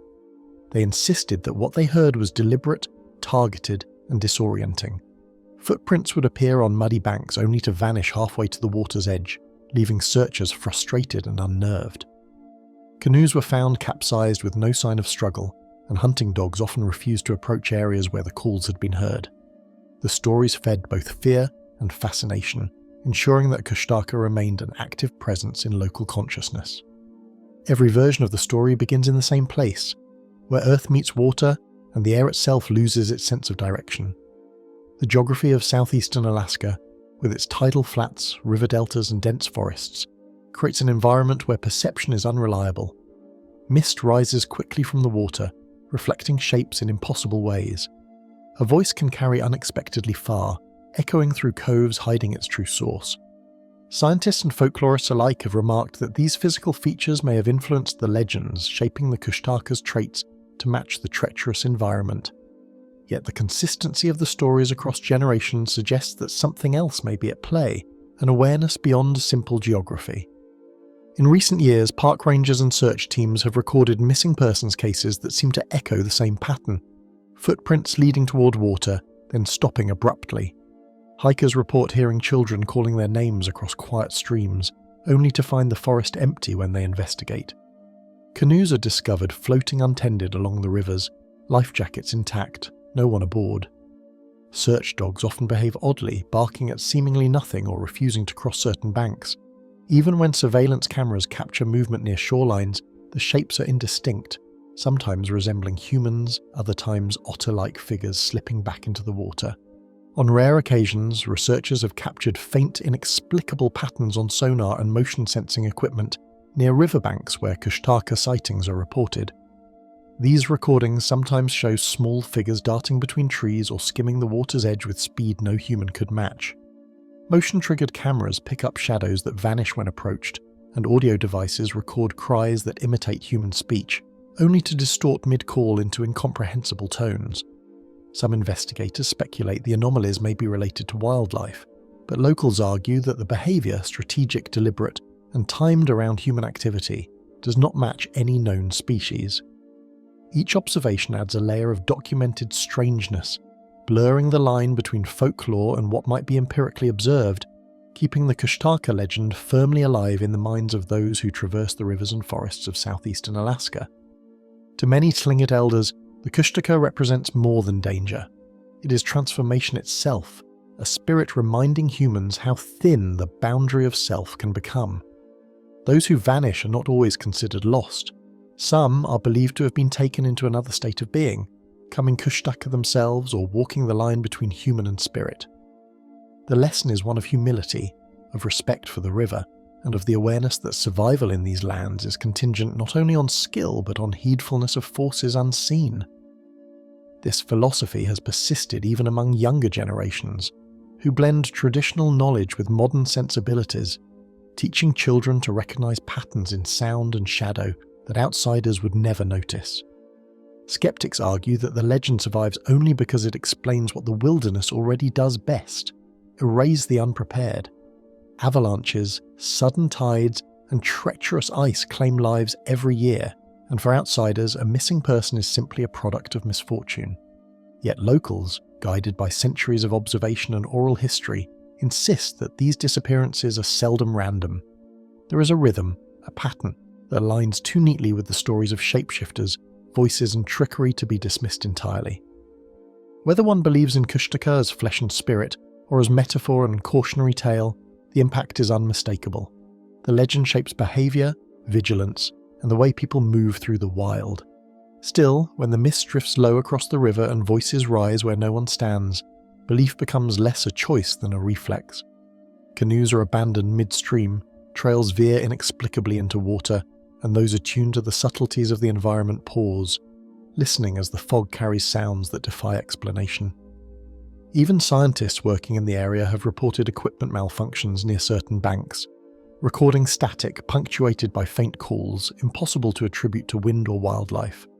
For the Tlingit, such experiences are validation, a reminder that their ancestors' warnings are neither idle nor outdated, and that the Kushtaka remains a presence in the spaces between earth and water.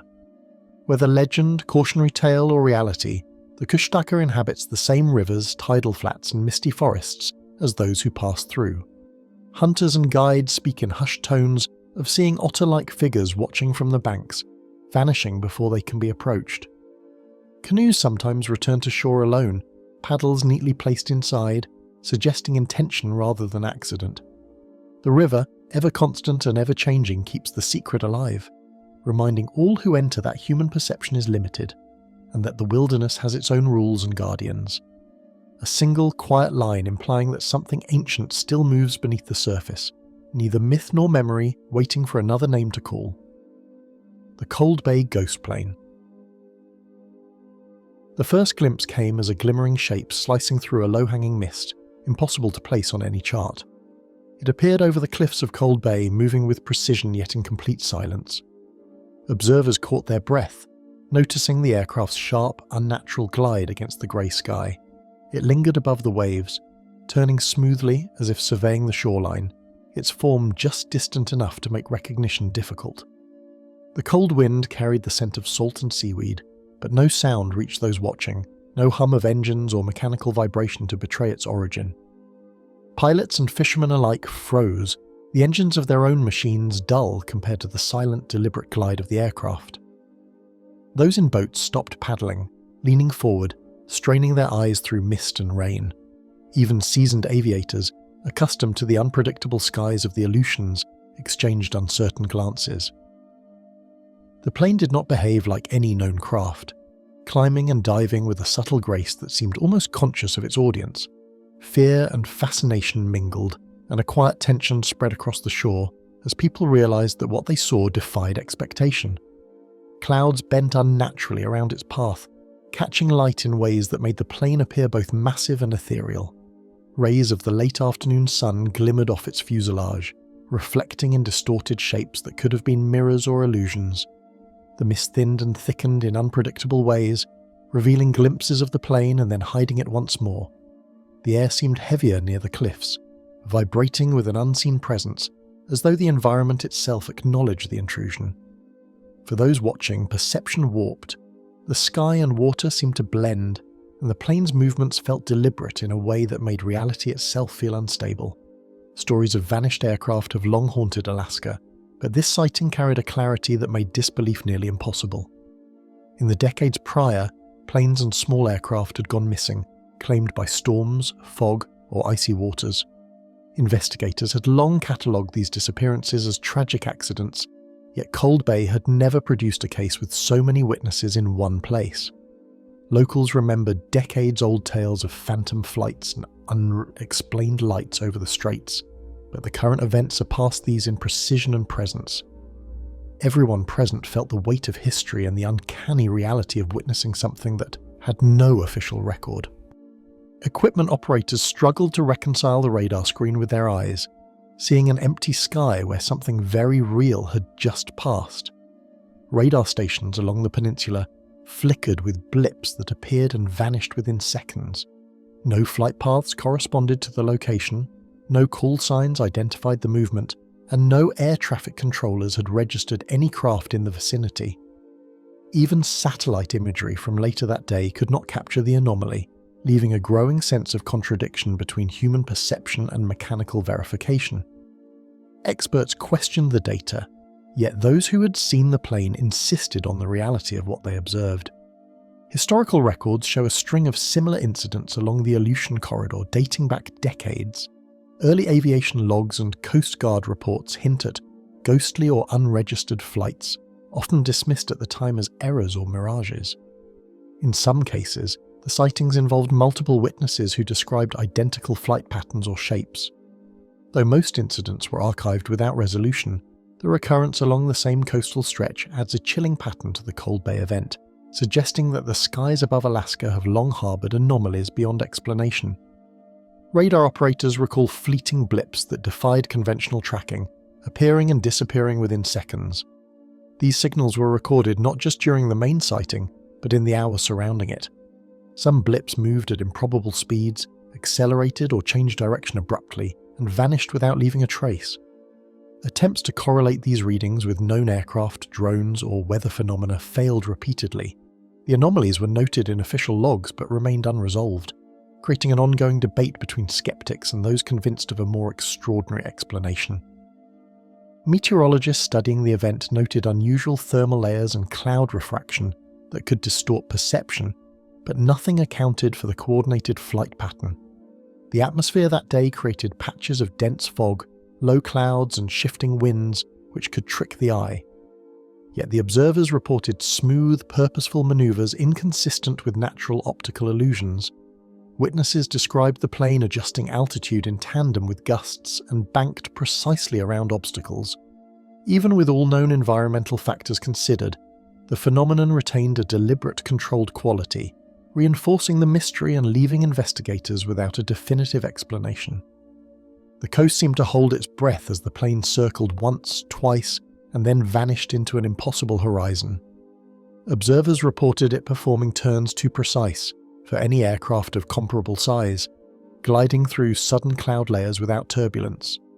The mist thickened, and by the time searchers approached the location, nothing remained visible in the sky or along the water. No contrails marked its passage. No debris floated along the shoreline. It was as though the plane had dissolved into the grey atmosphere, leaving only the echo of its impossible presence in the minds of those who had seen it. Residents describe a lingering hum that fades and returns at odd intervals, as though the plane had left an echo behind in the very air.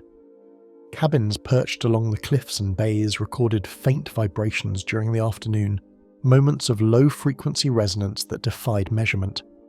Some reported lights flickering from nearby windows and reflections on water surfaces that could not be traced to any natural source. Even without direct sight, the presence seemed tangible, as if the aircraft lingered after vanishing, keeping watch or leaving a trace in the environment that human senses struggled to interpret. Authorities examined flight records and radio transmissions, finding nothing that could account for what was witnessed.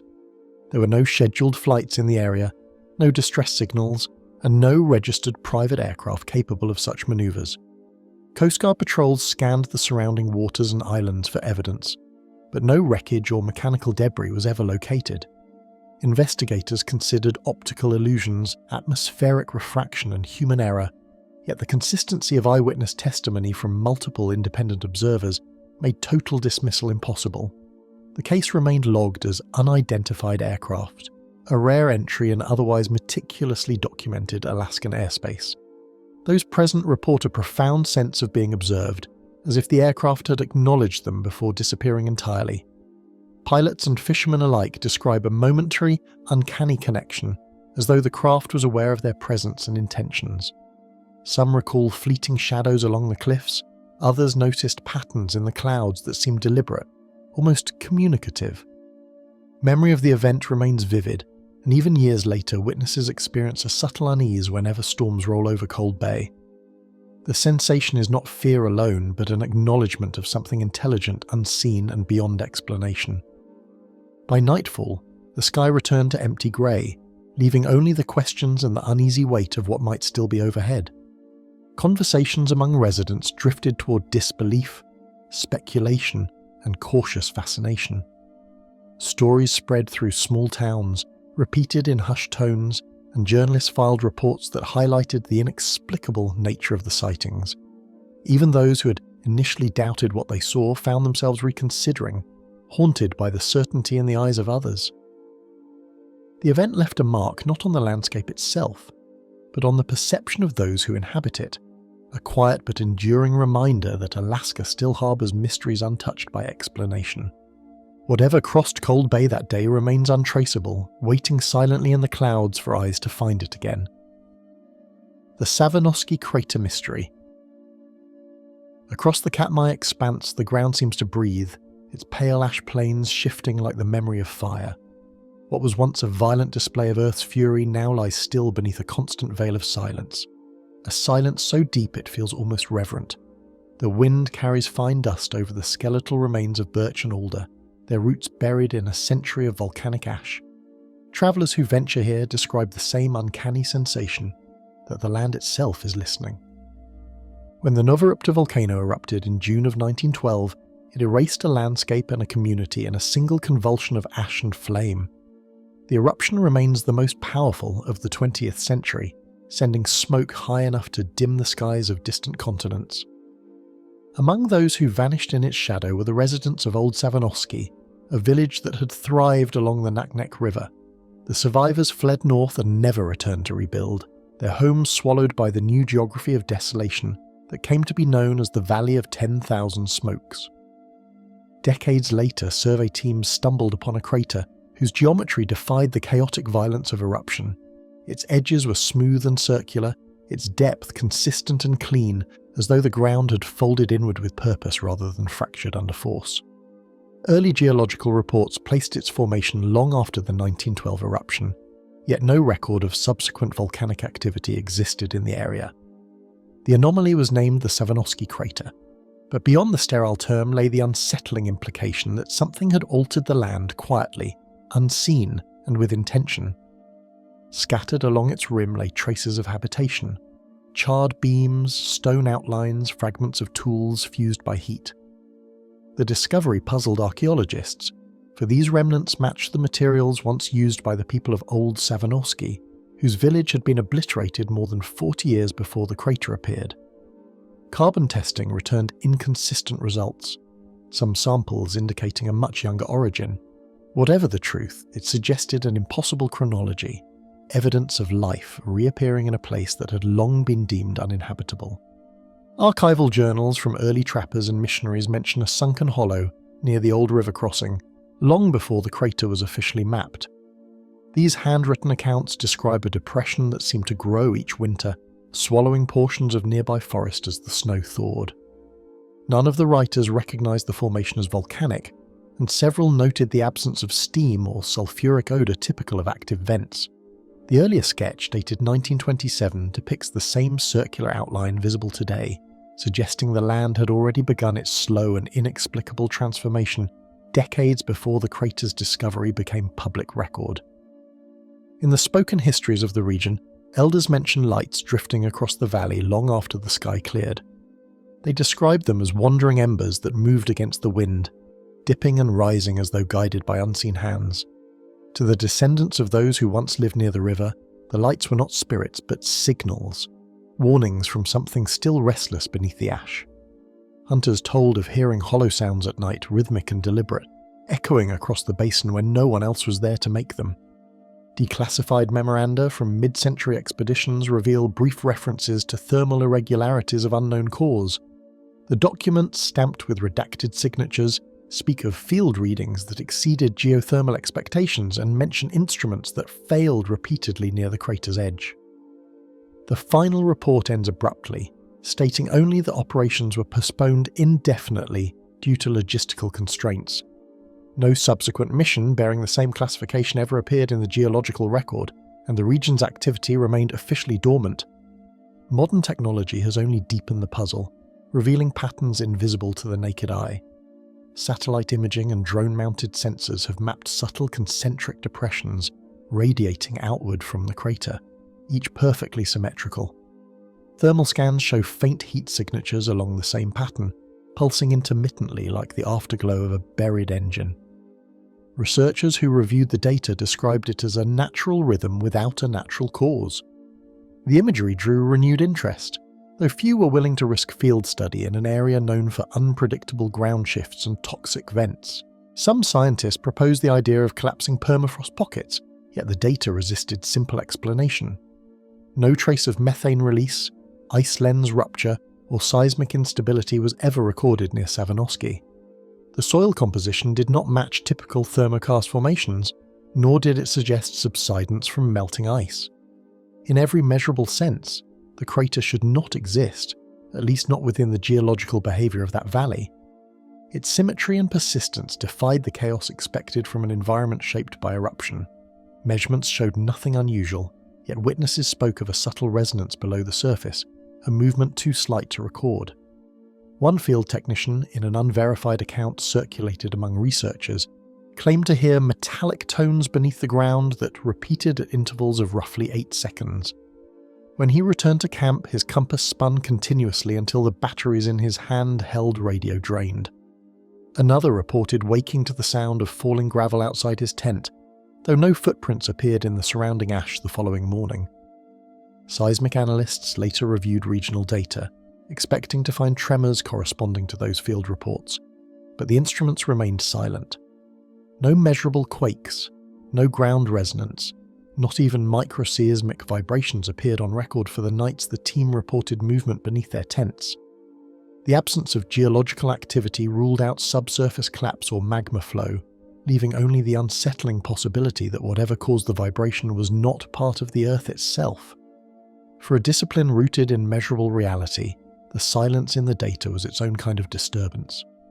In 1989, a Japanese geological team, working under a university grant, conducted limited sampling within the crater. Their published data referenced unusual electromagnetic interference that corrupted nearly half their readings. The group's leader, Professor Tetsuro Arai, suggested in a later interview that the formation's mineral profile resembled vitrified rock material, subjected to temperatures far exceeding any known surface burn. His findings were dismissed at the time as a miscalculation, yet the samples were never reanalyzed, having vanished during transit to Anchorage for storage. Local bush pilots occasionally reported anomalies of their own. Some described compass deviations when flying over the area, while others claimed to see brief glimmers beneath the snow as though sunlight reflected off submerged glass. One pilot recounted that his instruments went blind for nearly 30 seconds, regaining function only after he veered away from the crater's coordinates. These accounts never reached official channels, largely dismissed as interference from weather or metal deposits. Yet over time, their similarities became difficult to ignore. Beneath the scientific curiosity lies a deeper cultural memory that predates all documentation.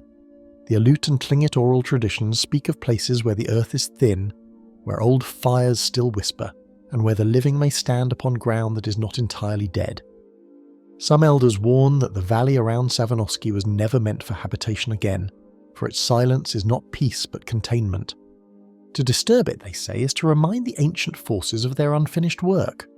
Over time, the investigation turned inward, toward the unsettling thought that the land itself may be rewriting its own history. What was once ash becomes soil, what was once a wound becomes a new shape, as if the earth chooses to remember differently each time it is observed. Some scientists speak of slow geothermal reanimation, others of undetected tectonic loops. But those who've stood on the rim of the crater describe something harder to name, the impression that the valley breathes back. A quiet tremor still passes through the ash, as if something ancient beneath Savonoski is waiting to surface once more. The Kusulvac light phenomenon. The first mention of the Kusulvac lights was not a sighting at all, but a line of data buried in an old meteorological report from 1962. The entry described persistent luminescence observed west of the Yukon Delta, accompanied by fluctuations in upper atmospheric conductivity that could not be traced to known storms or auroras. It was not flagged for investigation. In the context of Cold War Alaska, strange readings were common, yet the coordinates, an empty stretch near the Kusulvac Mountains, would appear again, quietly, in logs from the following decades, as though something invisible had claimed a position on the map. Other records soon followed, each noting fluctuations in the upper atmosphere that never matched the known weather systems. Military meteorologists recorded sharp spikes in ionospheric activity, followed by long silences, as if a signal had been sent and abruptly cut off. A handful of radar operators stationed at Bethel recalled returns that appeared motionless one second, gone the next, as though the radar itself had blinked. The incidents were too scattered to form a pattern, too brief to assign meaning. Still, a small cluster of technicians began keeping unofficial notes, comparing anomalies over coffee in dim-lit offices that hummed with the cold fluorescence of late-night shifts. The Kusulvac Mountains themselves rise from tundra and silt, a landscape that seems too empty to hold secrets, yet somehow does. Between the low ridges and braided rivers, silence is more constant than wind, broken only by the occasional call of a raven or the creak of shifting ice. Pilots passing over the area speak of the light changing subtly as they cross the range, how the colour deepens, how shadows lose their edge, how visibility seems both clearer and stranger. Few mention the word phenomenon, yet almost all recall the uneasy feeling that something below was aware of being seen. To the Yupik elders, such lights were not strange but expected. The movement of ancestral spirits along the ridges where the living do not go after nightfall. Stories told near the river villages describe fire that travels with intelligence, calling out to hunters or leading travellers home, only to disappear as they approach. One account, passed through generations, speaks of a lone fisherman who followed a flickering glow across the snow, believing it to be his lost brother's lantern. He was found days later on the far side of the range, frostbitten but alive, unable to explain how he'd crossed miles of frozen river without memory. To him, the light had simply walked ahead. Declassified military transcripts from the late 1970s describe radar echoes appearing and vanishing with unnerving precision, as if something intelligent was responding. In one case, a weather reconnaissance aircraft reported being trailed by luminous forms, visible on both radar and the naked eye, pulsing at measured intervals.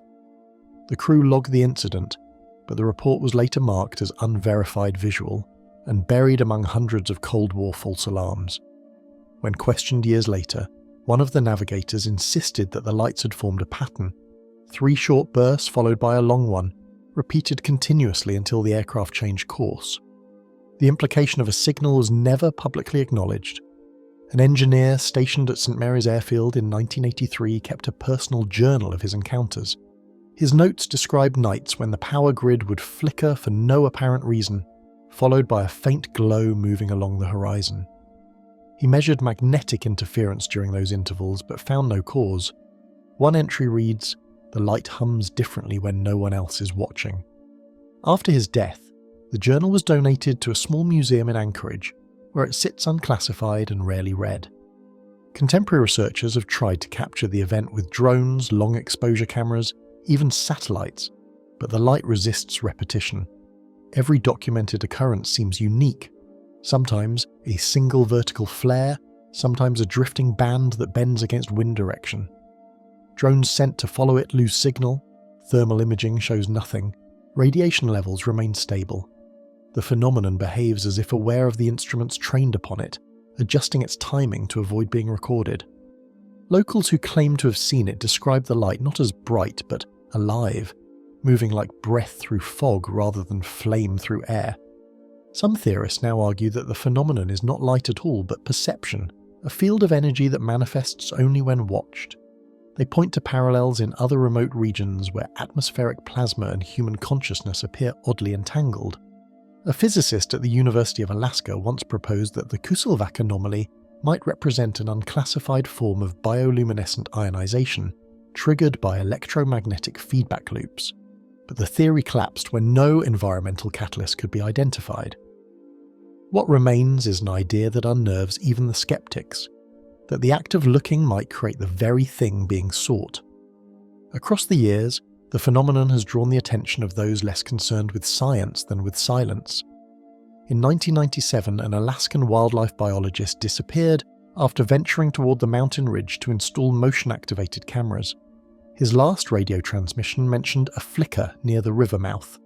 The equipment was found weeks later, undamaged but completely drained of power, as though the energy had been siphoned rather than expended. Forensic analysis detected no tampering, no evidence of lightning or magnetic discharge. Only a faint residue of ozone clung to the plastic casings, as though something invisible had passed close. In the early 2000s, satellite surveillance of the Yukon Delta began capturing irregular pulses of infrared light originating from within the Kusulvac range. NASA dismissed them as thermal artifacts, yet the pulses appeared at identical intervals every equinox for 3 consecutive years, a regularity that nature seldom keeps. Some field scientists hypothesize volcanic activity, but the ground remains cold, lifeless, and without fault movement. Others quietly admit that the readings behave less like heat than intention, each pulse measured almost metronomic like a code repeated until answered. A small team of independent investigators once attempted to triangulate the light's source using synchronized high-speed cameras. What they found was disquieting. The angles of capture didn't converge to a point but to a vertical plane suspended above the tundra, as if the phenomenon occupied space without volume. When the footage was slowed to 1 frame per second, a faint lattice appeared within the glow, hexagonal, shifting, alive. The data remains unpublished, though fragments occasionally surface in online archives under anonymous names, the files accompanied by cryptic titles like Threshold Reflection and Symmetry in Absence. More recently, park rangers monitoring weather stations near Kusulvac have reported unexplained malfunctions preceding each light sighting. Barometers collapse, wind gauges spin in calm air, and atmospheric sensors record pressure drops consistent with high-altitude bursts, despite clear skies. The anomalies last mere minutes, yet each leaves behind a pattern of silence in radio frequencies, a blankness that feels intentional. One ranger described it as the sound of a transmission ending but without anyone speaking first. The phenomenon's persistence has fostered an unspoken superstition among those who live nearby. Fishermen avoid casting nets after sunset, claiming that when the current stills and the surface glows faintly blue, the water itself is listening. Hunters tell of returning to find their camps rearranged, gear placed neatly as if inventoried. Even in villages that no longer believe in spirits, the elders still warn travellers not to stare too long at the horizon when it begins to shimmer, because what the eye invites, the mind may never release. What lingers most is not the sightings themselves, but their consistency. How, over half a century, the Kusulvac light continues to appear to those unprepared to explain it. No sound accompanies it, no radiation, no heat, only the certainty that it knows when it is being watched. Scientists can only circle it with data, while others simply wait in quiet acknowledgement that some patterns cannot be studied without consequence. And over the tundra, where maps end and silence begins, the light still answers to no one. The Arctic researcher who never returned. Far above the tree line, where even sound freezes before it carries, the last camp of Dr. Elias Van was found half buried in snow.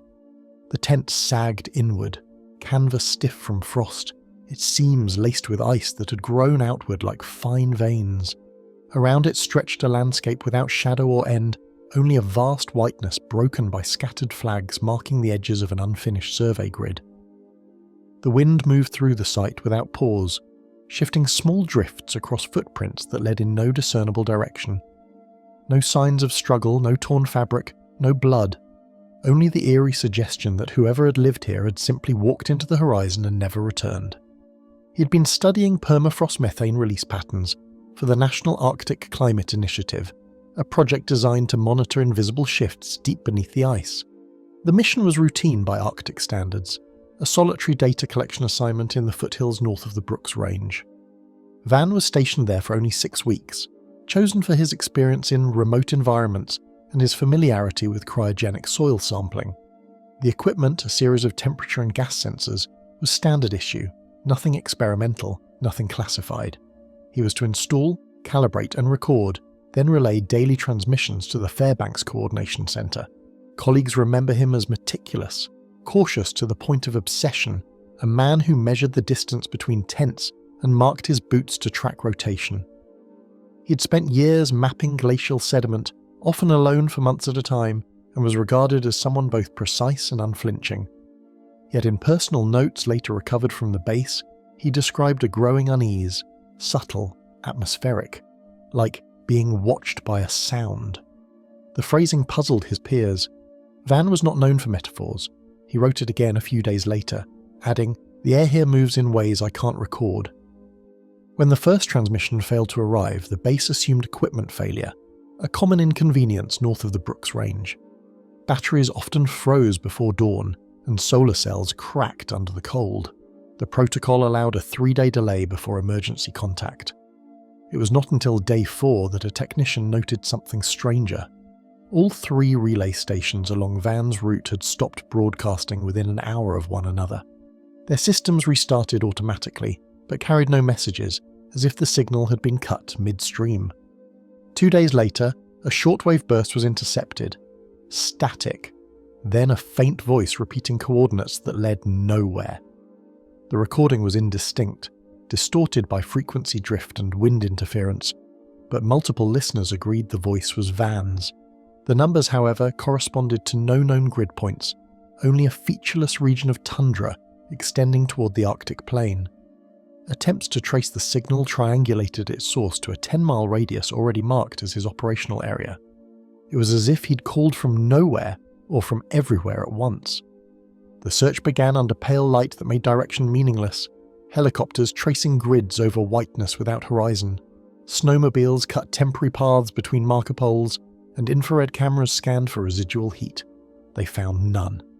The tent, located by aerial sighting, contained organised equipment and a partially unzipped sleeping bag. A stove sat unlit beside unopened fuel. Even the data drives were stacked in proper order, their readings intact up to the hour he vanished. The scene felt less like abandonment than interruption, a life paused mid-thought. Inside his tent, rescuers found notebooks filled with temperature readings and one final entry written in larger, uneven script. They're not echoes. The woods stood alone, without date or explanation. Below it, the pen line dragged into a faint curve, as if the page had been pulled away mid-stroke. Some searchers dismissed it as hypothermic confusion, the kind of hallucination that sets in during prolonged exposure. Others noted that the phrase implied a response, that something out there had been speaking first. Investigators debated whether isolation or atmospheric pressure changes could explain his state of mind, but the data on his instruments told another story. The sensors had captured irregular temperature inversions, sudden spikes and drops within seconds that lasted far longer than any known weather anomaly. Alongside these were faint but consistent tremors, registering as rhythmic ground vibrations, too shallow for tectonic activity, too patterned to be wind. The instruments recorded what one analyst described as measured footsteps of pressure. The sensors recorded temperature inversions that lasted hours, and faint vibrations like footsteps resonating through frozen ground miles apart. The data log displayed sequences that repeated every 13 minutes, drifting slightly with each cycle. One graph resembled the pacing of a living creature: pause, move, pause, across distances no human could travel unaided. The anomaly ended precisely at the time of his final entry. Satellite archives later revealed faint heat traces moving counter to wind direction, near his last known coordinates. The images, retrieved months after his disappearance, showed diffuse blurs expanding and contracting along the ridgelines, as if something was breathing under the snow. Officials dismissed it as sensor flare, a byproduct of ice reflection. Yet subsequent satellite passes captured nothing similar again, not before or since. Among locals, the disappearance soon became another warning. The land keeps its own, they said, and not all who study it are meant to return. Hunters spoke of places where compasses spin slowly in circles, or even ravens refuse to fly overhead. One elder, when asked about Van, simply said that some voices in the wind belong to the earth itself, and it does not like to be recorded. The statement was never included in the official report. Forensic teams later reopened the case after a field technician discovered faint boot impressions several miles from the original site. The prints matched Van's size and sole pattern, though the gait was irregular, as if he had been walking in circles. The tracks stopped abruptly near a fissure formed by melting permafrost. Nobody was found below, only narrow ice tunnels leading into darkness. An endoscopic camera was lowered but retrieved after the line jerked violently without a visible cause. The footage cut to static. A year later, a small container washed up on the shore of the Beaufort Sea, coated in ice and marked with Van's project ID.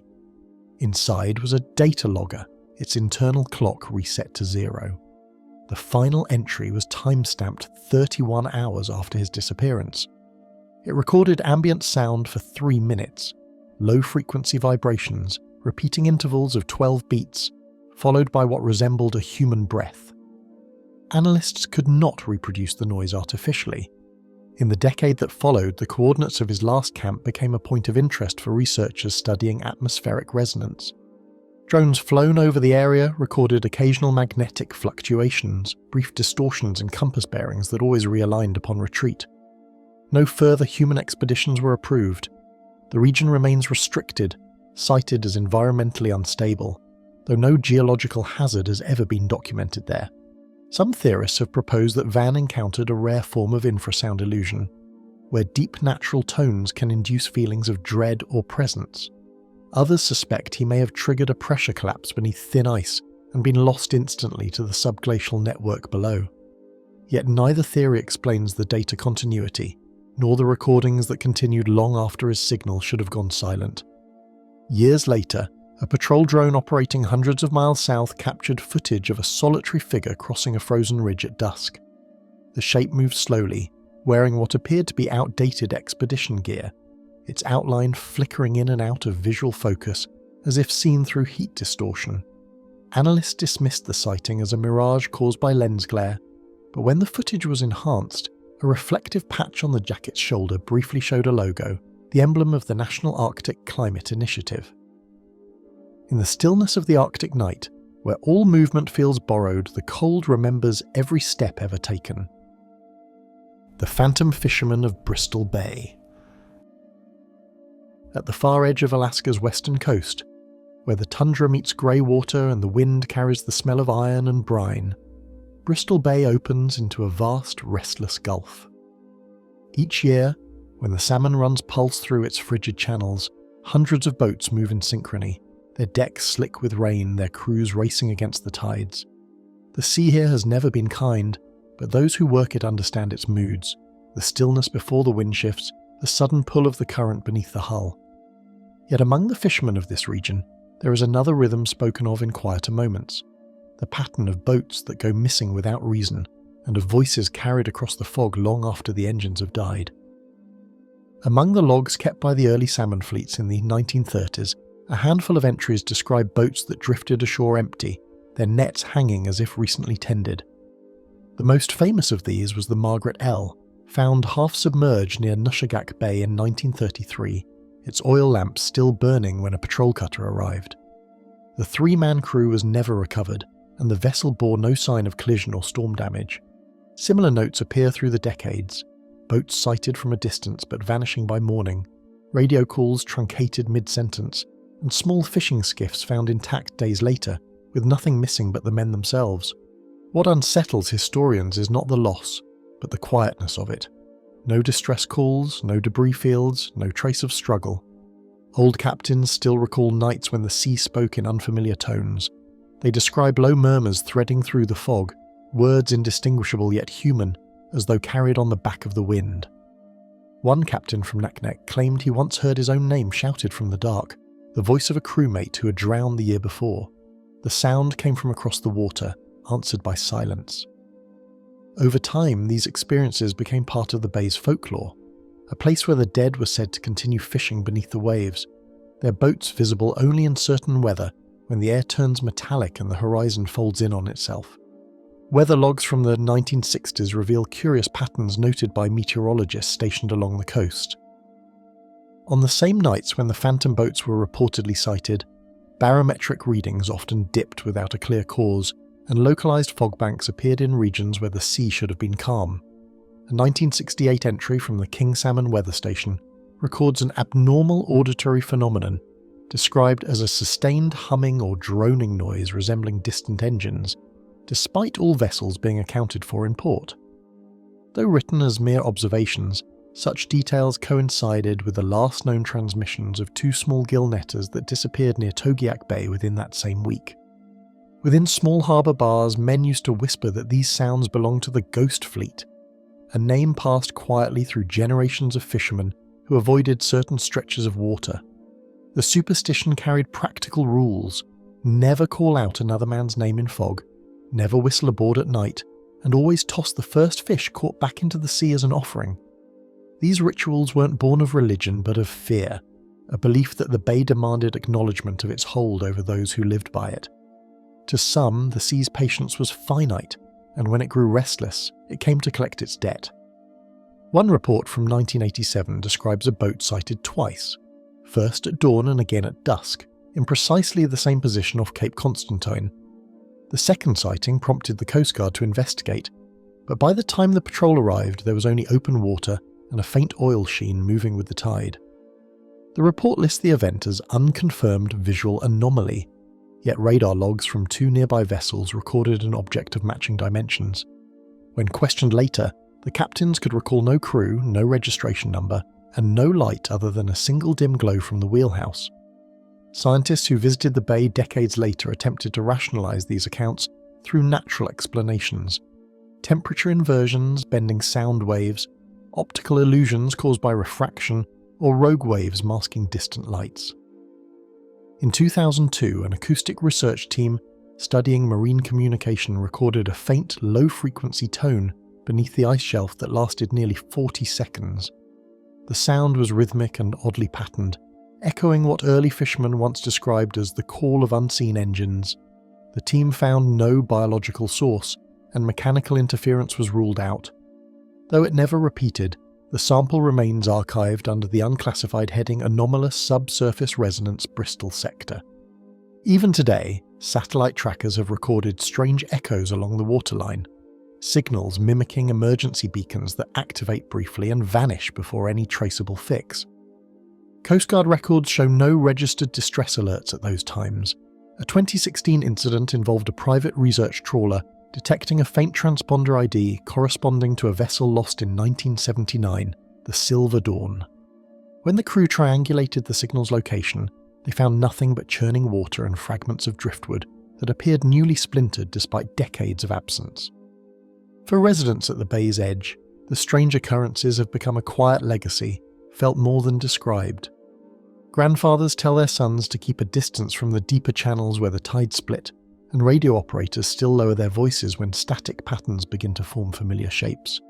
Some claim the missing boats reappear only to those fated to join them, while others believe the voices are carried by shifting ice, sounds of pressure and release mistaken for human speech.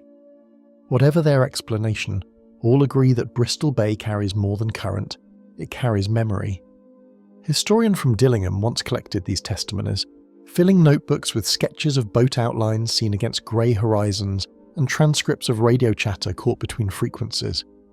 His research never reached publication, halted abruptly after his recorder captured an unknown signal late one autumn night. The tape ends with a voice repeating coordinates that do not exist on any modern chart, followed by a sudden crash of static.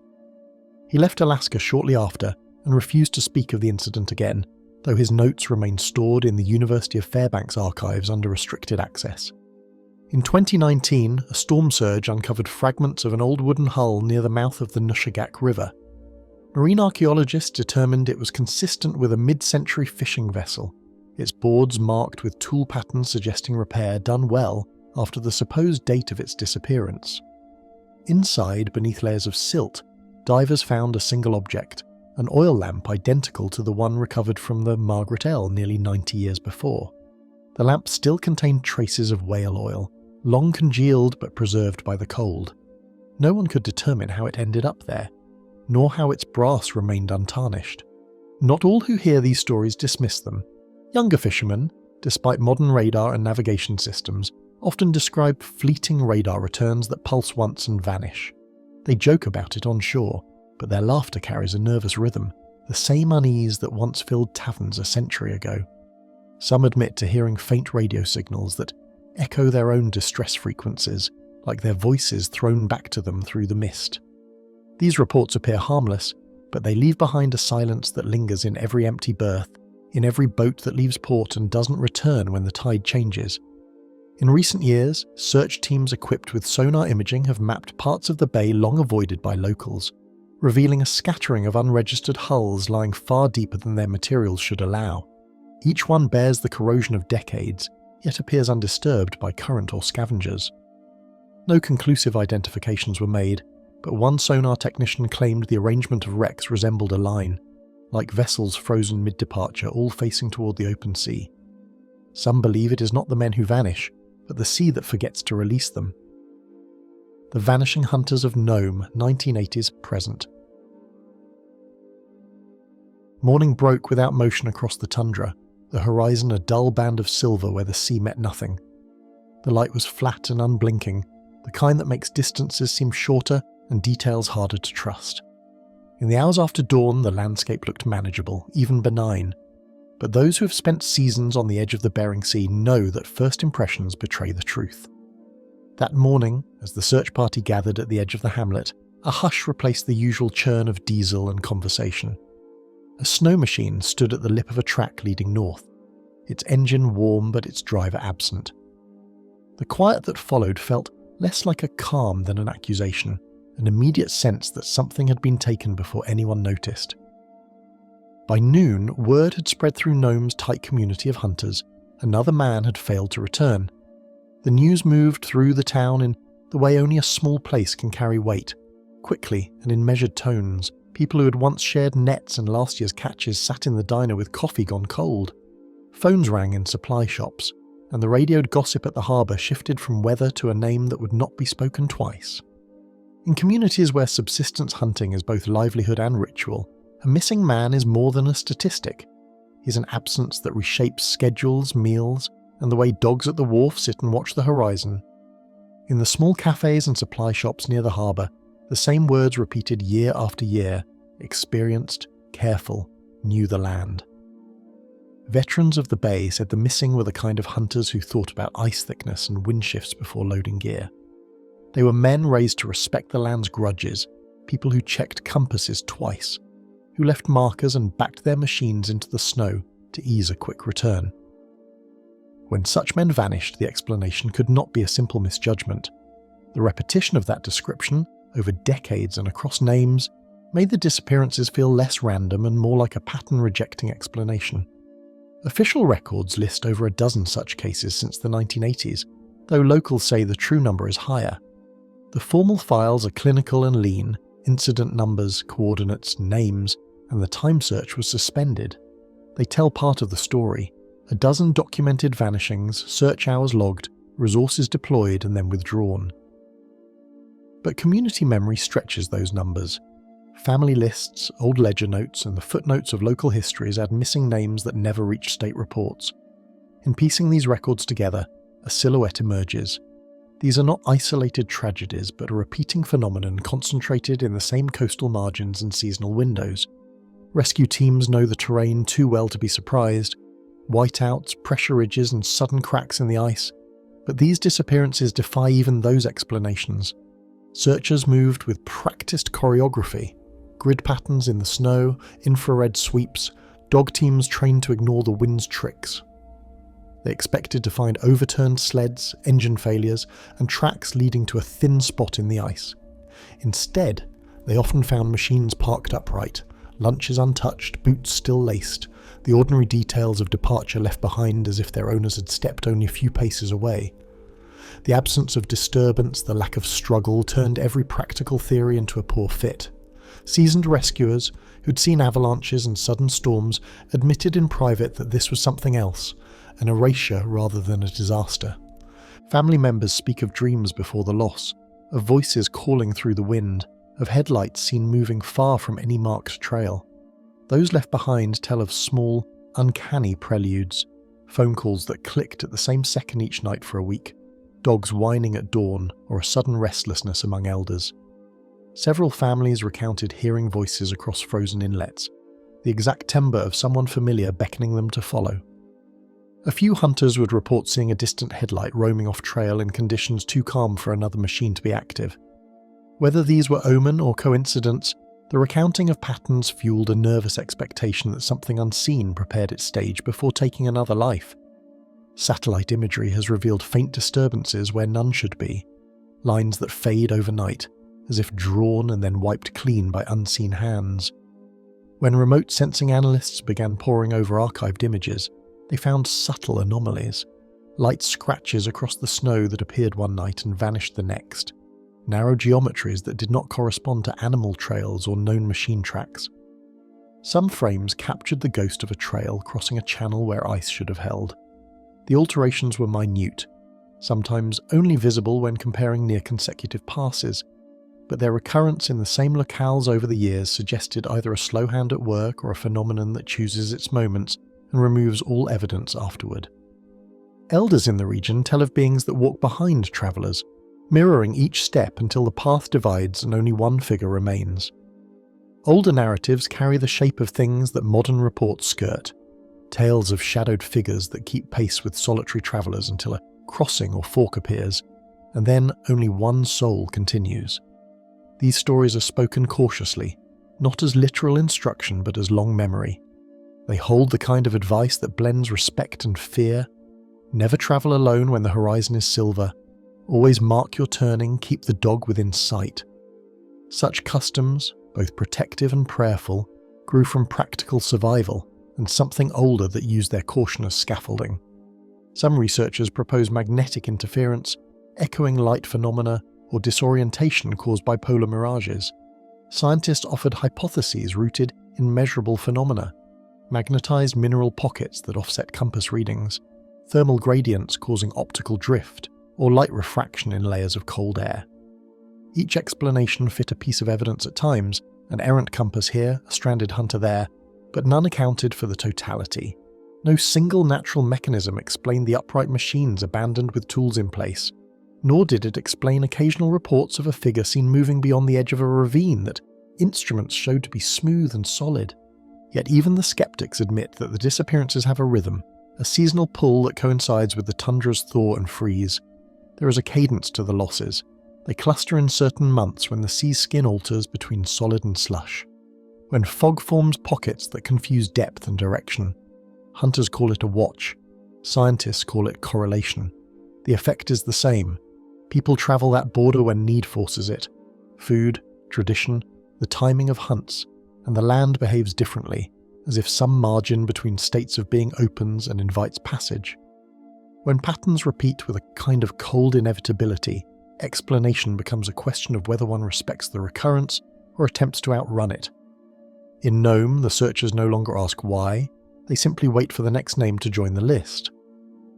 There is a weary ritual to the response now. A call goes out, teams assemble, coordinates are marked, flags are planted, and the machinery of looking begins again. Communities rotate grief like a gear. Those who grieve today are the ones who will search tomorrow. Some families leave bits of tobacco or a small bundle at the shoreline as a token, a private barter with the land that has taken so many. People move in cautious arcs, always scanning the horizon for a shape that will not resolve. The town settles back into routine only until the next call scrapes through the radio. Out there, where every sound is swallowed by wind, something walks beside them still, matching every step in silence. The screaming glacier of Mendenhall Valley. The valley lies beneath a canopy of pale sky, its glacier shifting with the slow patience of centuries. From above, Mendenhall appears almost placid, white and blue strata, layered like frozen time, each year compacting silence into something heavier.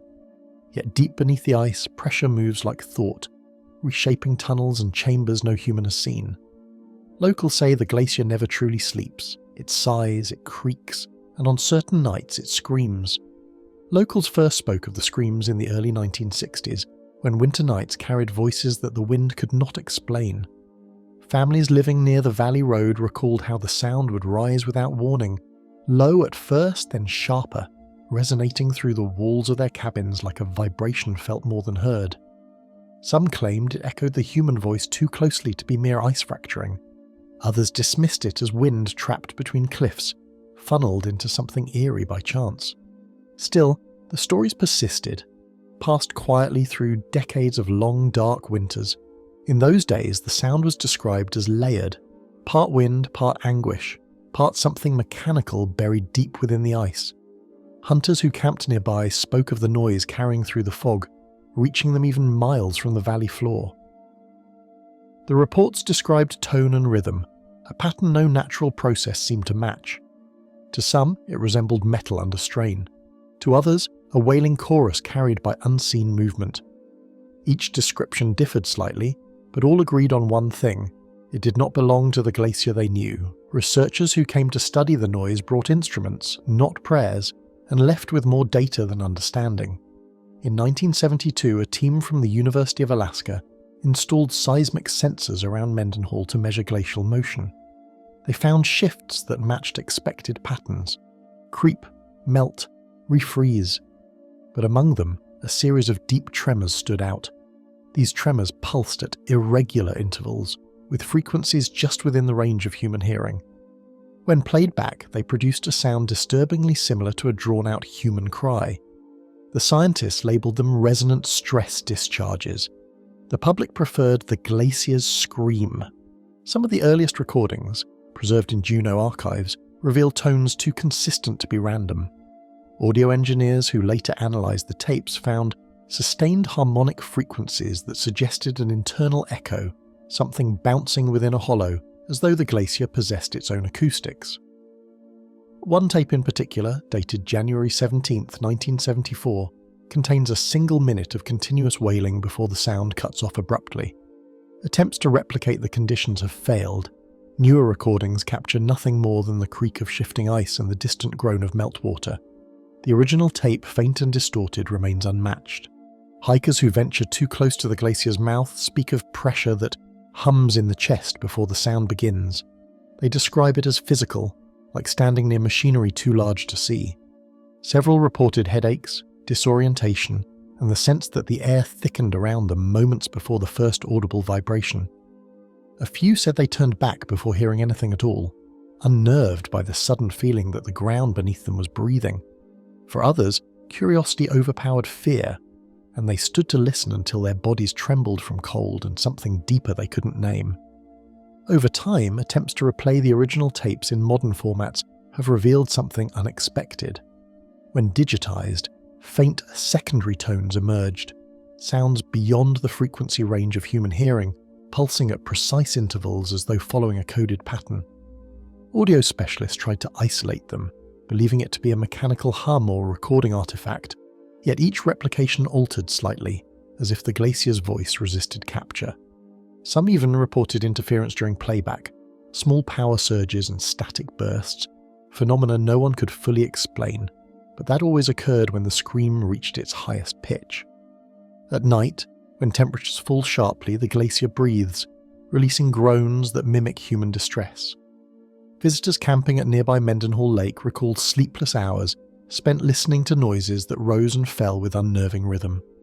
One described it as 100 people crying through the ice, far away but close enough to touch. Environmentalists attribute the sound to rapid freezing that fractures newly formed surfaces. Yet even among experts, there's acknowledgement that the phenomenon carries an intensity uncommon in glacial movement. The glacier, some suggest, may be amplifying its own collapse. A handful of elders in nearby communities tell older stories, of ice that remembers, of mountains that mourn the living. Among the Tlingit, there exists a belief that certain glaciers contain the spirits of those lost to the cold, their final breaths sealed within the layers of ice. They say these spirits are restless when the glacier retreats, calling out as the melt releases what was once confined.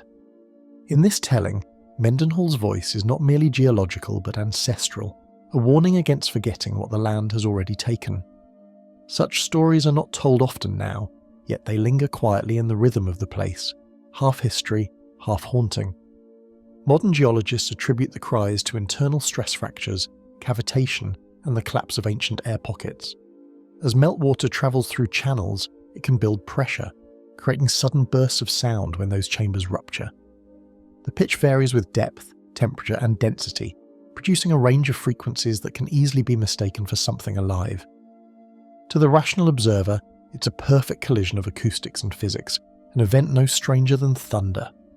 But when the recordings are played in isolation, the rationality falters. There is tone, emotion, and cadence in the glacier's lament. Yet when sensors were placed within the ice itself, one recording captured something rhythmic, like breath caught between heartbeats. The device malfunctioned minutes later, logging corrupted data that no software could fully decode. The fragments that remain show an oscillation that repeats every 4 seconds, too regular for natural cracking, too imperfect for machinery. The pattern was later cross-referenced with seismic noise and wind velocity, but neither matched. To the researchers, it was a fluke of sound physics. To others, it was something the glacier wanted them to hear, just once, before sealing itself again. Several members of that same research team later described an unease that accompanied their final expedition. One technician recalled hearing what he thought was a conversation within the ice tunnel, a rhythmic murmur overlapping the hum of the instruments. When he checked the audio feed, nothing registered. Another spoke of fleeting warmth near the sensor site, a pocket of air so still it felt inhabited. Their field notes, though careful and clinical, betray discomfort, ending with the line, "The glacier does not want to be listened to this closely." Up close, the glacier's voice is not a scream but a plea, a note that seems meant for someone who cannot reply. The tone shifts with the seasons, lower in autumn, sharper in spring, as though the ice remembers the rhythm of thaw and mourning. Some believe it is the echo of its own dissolution, the Earth's lament for what it cannot keep. Others insist the sound carries memory, that every collapse releases an ancient noise recorded in ice long before humans arrived to listen. The ice withdraws year after year, leaving behind not stillness, but the soft, lingering sound of something lost. The air above Mendenhall vibrates faintly in stillness, as though something buried deep beneath the valley is trying to speak through layers of time and pressure. In the nearby visitor centre, tourists look out at the receding ice, unaware that the valley is not as quiet as it seems. The sound may no longer rise as it once did, but those who have stood there on windless nights know the glacier still breathes, and when the valley falls quiet again, it sounds as though the ice is still waiting for its echo to return. The unseen stalker of the Dalton Highway. The Dalton Highway cuts through Alaska's frozen interior like a scar no time can heal. Stretching from the outskirts of Fairbanks to the oil fields of Prudhoe Bay, it threads through a wilderness so vast that a vehicle breakdown can mean hours, even days, before another set of headlights appears. The road is an artery for the state's industrial lifeblood, but to those who know it intimately, it's something far older, an endless, indifferent presence that watches every traveller cross its frozen veins. Hours on that road change what people see. First come the small things, the ones no one can explain. A shadow that flickers where there should be none. Footsteps crunching faintly behind them in the still air when they step out to check their rigs. The sudden drop in radio signal at the same stretch of highway each time they pass. Alone beneath the pale shimmer of the aurora, even the sound of wind through the guardrails seems too deliberate, too close. In 1997, a long-haul trucker named William Hart radioed in from mile marker 213, his voice trembling beneath static. He told dispatch he was being followed, said he could see a figure keeping pace with his headlights, sometimes on the road's edge, sometimes in the reflection of his side mirror. The last words he spoke were nearly swallowed by the storm. "It's right beside me now." Then, silence. Troopers found the rig idling by the roadside hours later, doors unlocked and cabin lights still on. Hart's thermos was still steaming, and his gloves lay neatly across the dash. The snow around the truck was undisturbed, a smooth white expanse unbroken by any tracks, human or otherwise. His body was never recovered, and no trace of him was found when the spring thawed the drifts away. Over the following years, scattered accounts began to echo Hart's final transmission. A mechanic who claimed he saw someone pacing the shoulder in sub-zero darkness.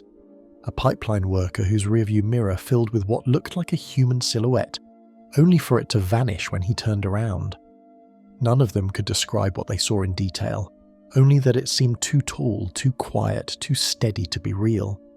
Winter turns the Dalton into something almost sentient, a landscape that watches rather than exists. The air itself seems to hum, carrying vibrations that feel less like wind and more like breathing.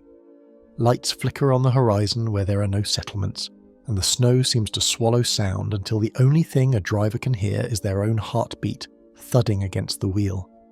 Those who travel it often speak of the same phenomenon, that sensation of being accompanied by something unseen mile after mile. State Patrol logs contain several entries marked only with single words: shadow, figure, noise. The reports are sparse, written by men and women too disciplined to embellish. One file notes a driver who refused to continue his route after claiming someone had been running beside his convoy for several minutes, matching his speed through waist-deep snow. Another mentions a faint tapping sound that travelled along the outer shell of a tanker as if something were testing its surface from the dark. Skeptics call it fatigue, a product of hours behind the wheel and the hypnotic rhythm of snow. Psychologists who studied Dalton's long-distance drivers have described the road as an environmental vacuum where isolation and monotony conspire to distort perception. Yet those explanations falter when faced with the recordings, short, distorted bursts of radio chatter in which drivers can be heard whispering to someone unseen or pleading for help seconds before their signal fades into static. Elders from Athabascan communities bordering the highway recall stories of an unseen companion, something that moves where the light fades. The elders describe it not as a spirit of malice, but of balance, something that emerges when humans linger where the land wishes to remain alone. They warn that to hear its footsteps is to be acknowledged by it, and acknowledgement, they say, is a form of claiming. The details differ by village, but all share the same warning. The road does not forget the ones who vanish upon it. Cameras, sensors, satellites, none have managed to see what truly moves out there. Dashcams sometimes record a flicker in the corner of the frame, a distortion that stretches unnaturally across the road before dissolving. GPS data from missing vehicles often shows erratic detours, sudden turns into side routes that end abruptly at frozen embankments or rivers. Radio operators monitoring truck frequencies have reported faint, rhythmic tones echoing in the bandwidth, patterns that resemble Morse code but translate into nothing.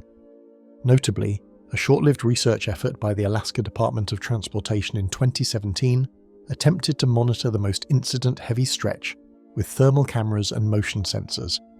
For 3 weeks, the equipment functioned normally, until, without warning, the feeds began to glitch in a synchronized rhythm, every lens clouded by a shifting blur of heat that moved against the prevailing wind.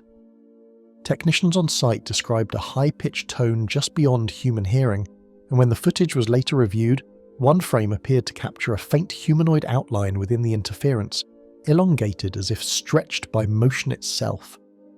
The data was quietly removed from public access within days, officially due to corrupted files. When the aurora flares over the ice, the road falls utterly silent, and that's when most drivers say they feel it. The stillness presses close, almost physical, and the boundary between inside and outside seems to vanish. One driver, interviewed in 2014, recalled watching his own breath crystallize against the window as the temperature dropped 20 degrees in seconds. He said he heard a voice behind him whisper his name, clear as if it came from the passenger seat. There was no one there. The last report to mention the figure came from a pipeline inspector in 2021, whose GPS tracker recorded movement long after he'd stopped transmitting. His vehicle was discovered 2 days later near a service road outside Coldfoot, lights off, doors locked from the inside. The snow around it had melted into a perfect ring, as though some faint heat source had passed through in a circle. The inspector's body was never found. Every disappearance along the Dalton leaves behind the same eerie consistency. No signs of struggle, no footprints, only the hollow hum of wind through steel. Investigators note that even wildlife avoids the affected stretches for weeks afterward. The tundra grows unnaturally still, as if the landscape itself holds its breath. Some say the highway itself remembers those who vanish upon it, reshaping its silence to fit their absence. Truckers who pass through at night speak of faint movement glimpsed between headlights, a shadow gliding just beyond reach, matching the rhythm of their tyres. It doesn't always appear, but once it does, they say, you can never be sure it's gone. Where the wind dies and the signal breaks, its steps continue, soft, certain, never far. The missing indigenous women of rural Alaska. The first time someone went missing, no one spoke of it above a whisper. It was late autumn near Bethel when the river froze unevenly and the daylight thinned into hours of orange haze. A young woman named Lena Andrews walked home after a school event and never arrived.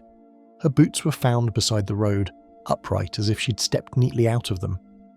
In small towns where everyone knows each other's rhythm, silence carries its own echo, and the quiet that followed Lena's name was heavy enough to be felt in the air.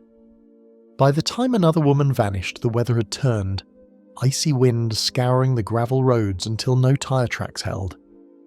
Families in the Yukon-Kuskokwim Delta lit porch lights that glowed faintly through the frost, watching for figures that never returned.